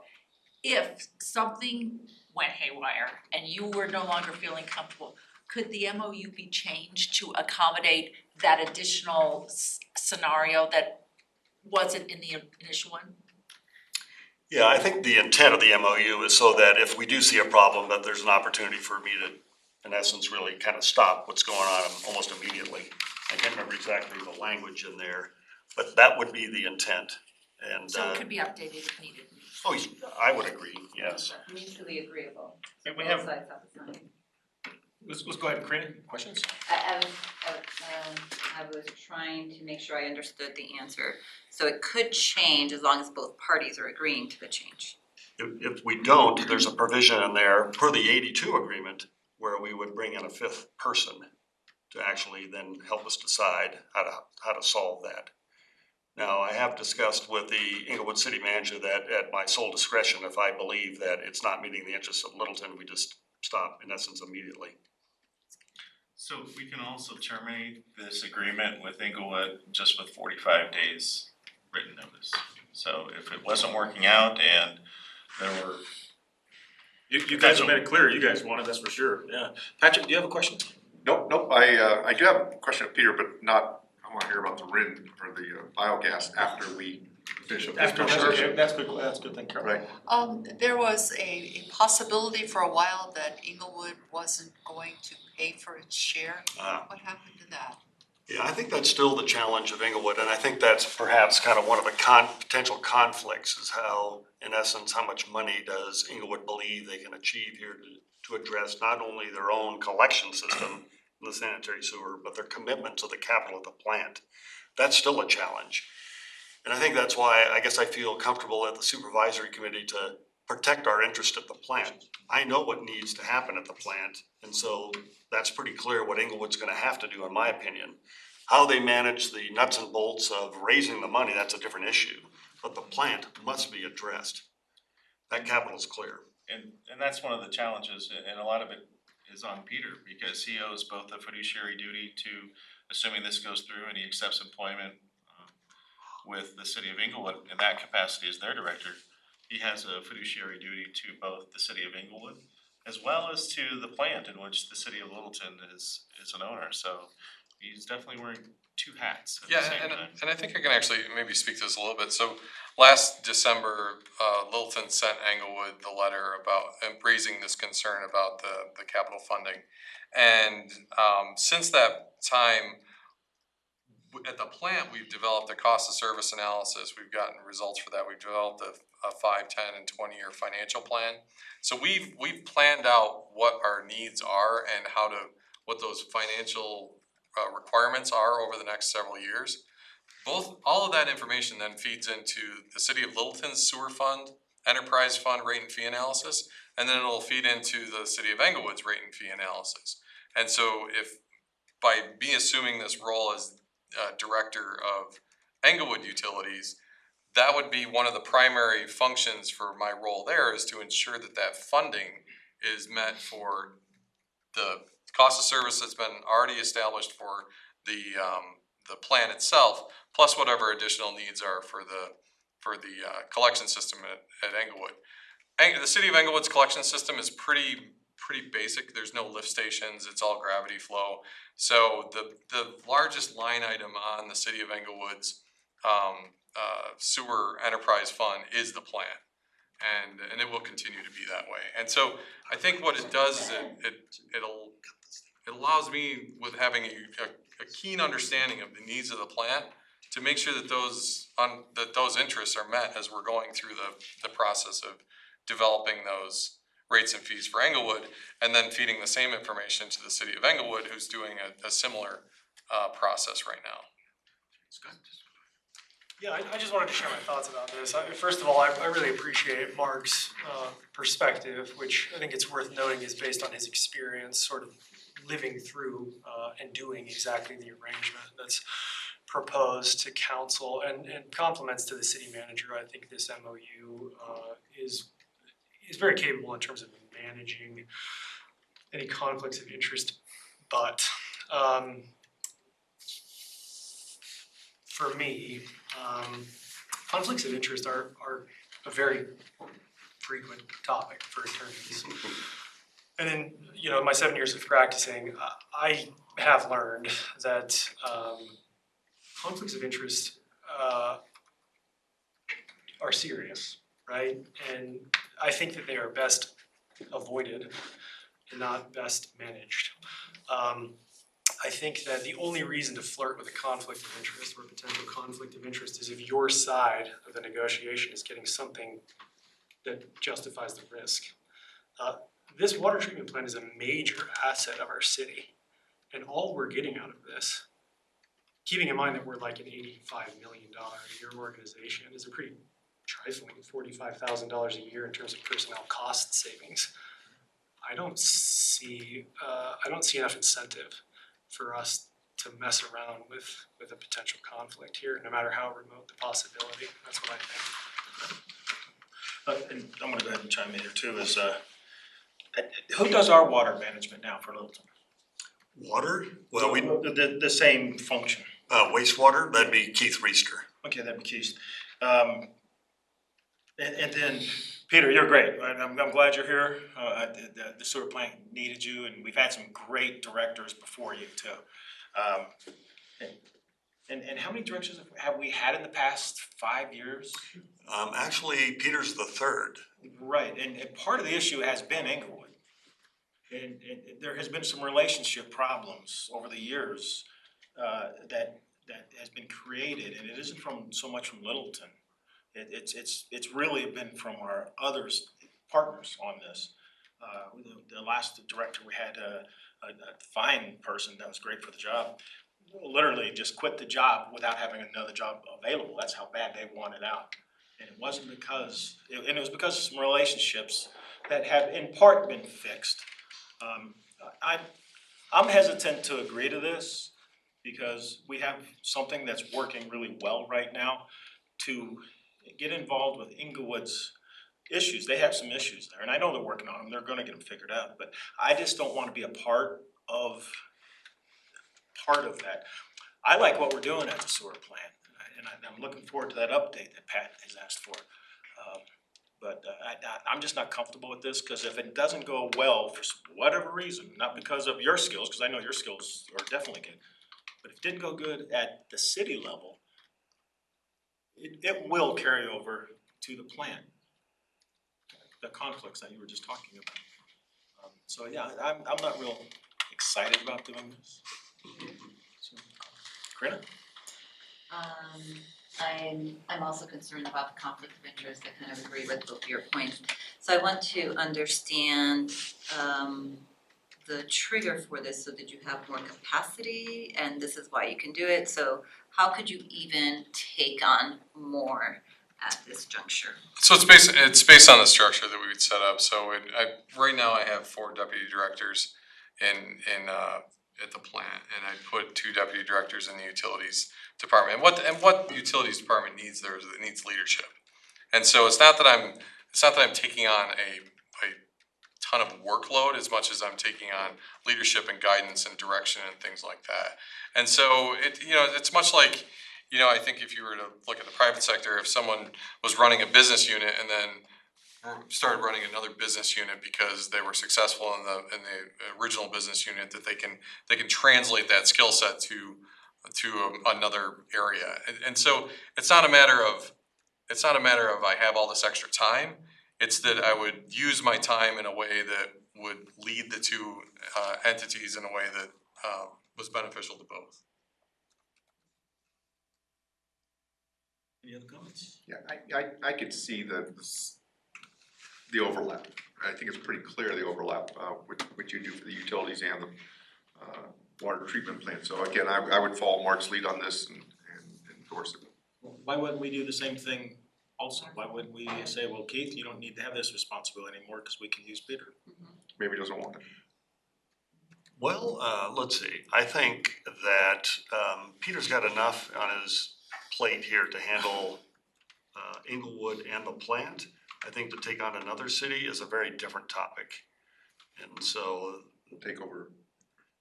Yeah, if you want to regionalize sewer collection between 2 cities, that's a very different topic. In essence, maybe that's what you're asking.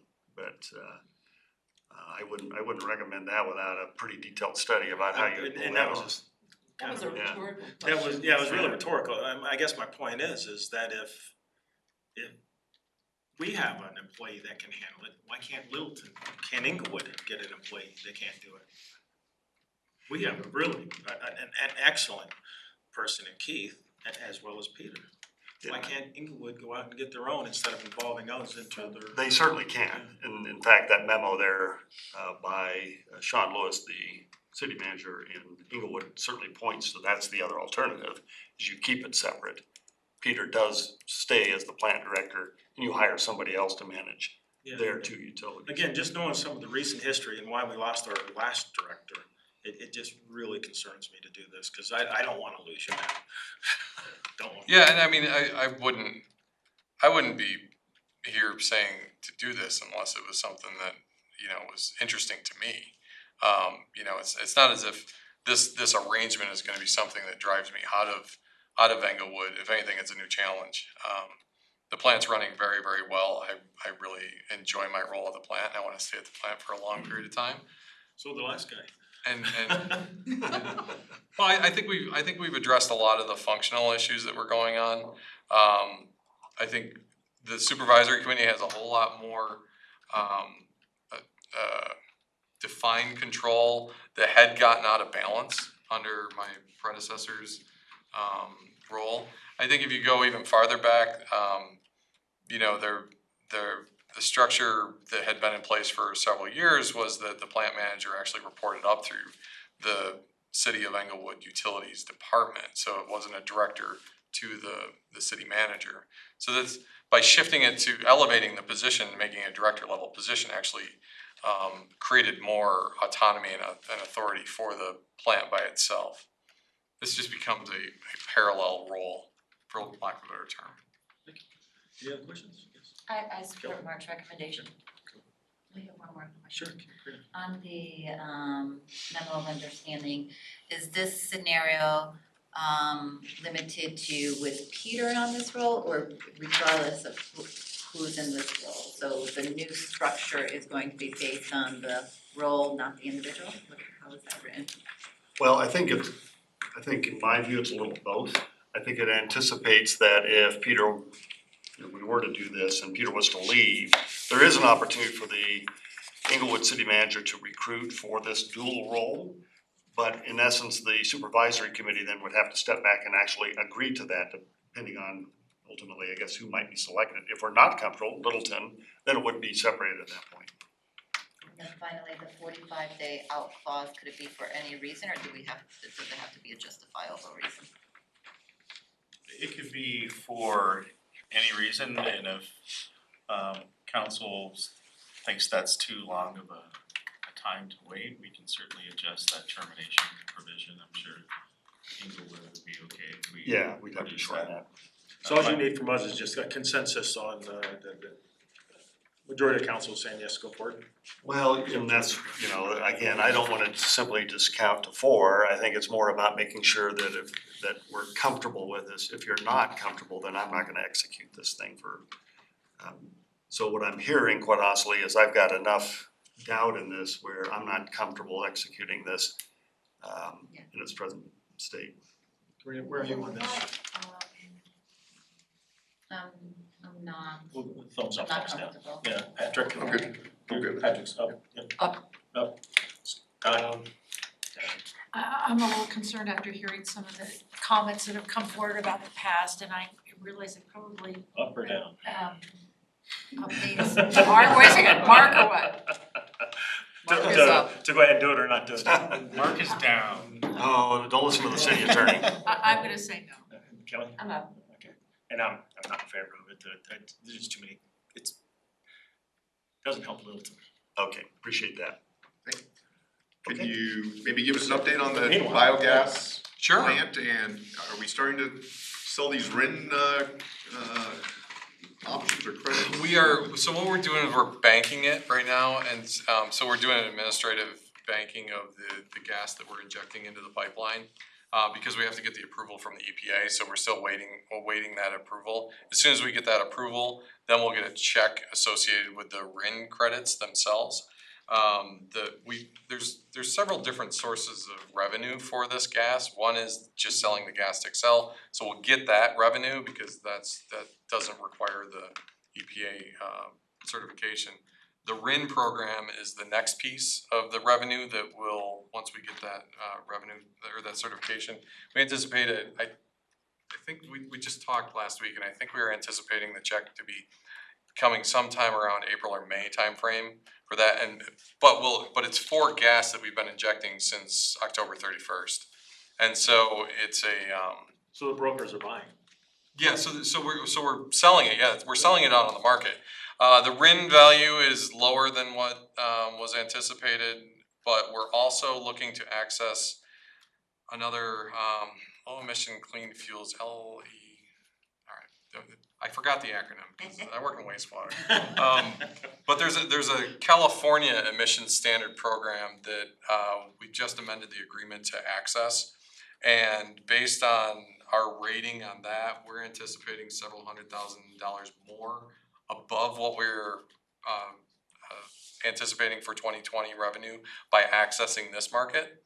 Additionally, I just found this out. It turns out that Colorado's looking at instituting the same kind of standard, and if there's that kind of low emission credit instituted in Colorado, then we'd be able to directly access that market, and that could be a substantial revenue stream on top of the RIN program and the biogas sale itself. So these are all new developments from a conversation with our broker last week that got me excited about it, and really something that's going to provide a broader update to the supervisory committee, but really some interesting things on the revenue possibilities for the biogas project. And do you have a meter on that pipe that shows how many, what do you put, is that units? Yeah, it's cubic feet. I think it's. So there's a meter and is that just a consistent every day? It's whatever, 200 cubic feet every hour or whatever. Yeah, I think it's fairly consistent. I don't know the curve itself in terms of the production rate, but we measure every bit of gas that goes through into the Xcel pipeline, and so that's collected via our SCADA systems and things like that. Cool. Thank you. That's cool. Yeah, so it's exciting that it's working. It's working well, and I think there's some good revenue possibilities there that we could look at into the future. Right. Perfect. And expanding, it sounds like, possibly. Expanding the revenue possibilities, yeah. Yep, possibly. That's awesome. Because that was one that had not been anticipated. Yeah, the California fuel standards one was a new one that our RIN broker got us applied into, and for at least the next year we can participate in that one. There's a dairy farming sector that is the primary provider for that, but their production rates are coming on slower than expected, so that allows us access into that market. And then if we do the same thing in Colorado, we'd have a more direct access into the market. But they show a pipeline that goes all the way to California. I wonder, is that gas treated right there at the point of going into the pipeline, or is that clean gas? Or it is on the other side of the skid. It is clean gas. So it's treated right outside our digesters. So so when it hits their pipeline, it's good and it's. Yeah, when it hits their pipeline on our site, right. It's clean gas. Awesome. Yeah. Cool. All right, council, anything else? Mark, report. Thank you very much, Peter. All right, thank you very much. I appreciate it. No, there was a good joke there, but I'm gonna let it go. Had something to do with the dairy farm? Never mind. Clean gas. Karina? Reed? Just real quick, I sent everyone an email with a couple of proposed summaries of 2 ordinances. As council knows, sometimes we take ordinances to study sessions, as we saw today with our floodplain ordinance, and sometimes there's opportunities where we can forego that if the issue is relatively simple. So one of the items was a fire ban and fire restriction ordinance. And just briefly, the city does not have a process in place in which we could adopt, say, a fire ban that Arapahoe County had instituted. And so this would be kind of an administrative way in which Mark could join in those fire bans that various counties in which we are in part of our jurisdiction or vice versa, we could do. And the other one was establishing a municipal lien ordinance. Right now, we've got a number of different provisions throughout our code that have different processes in place that assess different administrative fees in place. And so the purpose of that municipal lien ordinance would just be for consistency, to have a standardized practice so that we're not having these varying rates, as well as efficiency. So this is something that the city manager he loves signing stuff, so this doesn't have to go before council. You'll recall a few months ago, we had to have a public hearing just to assess a lien on a property in which we had done a demolition.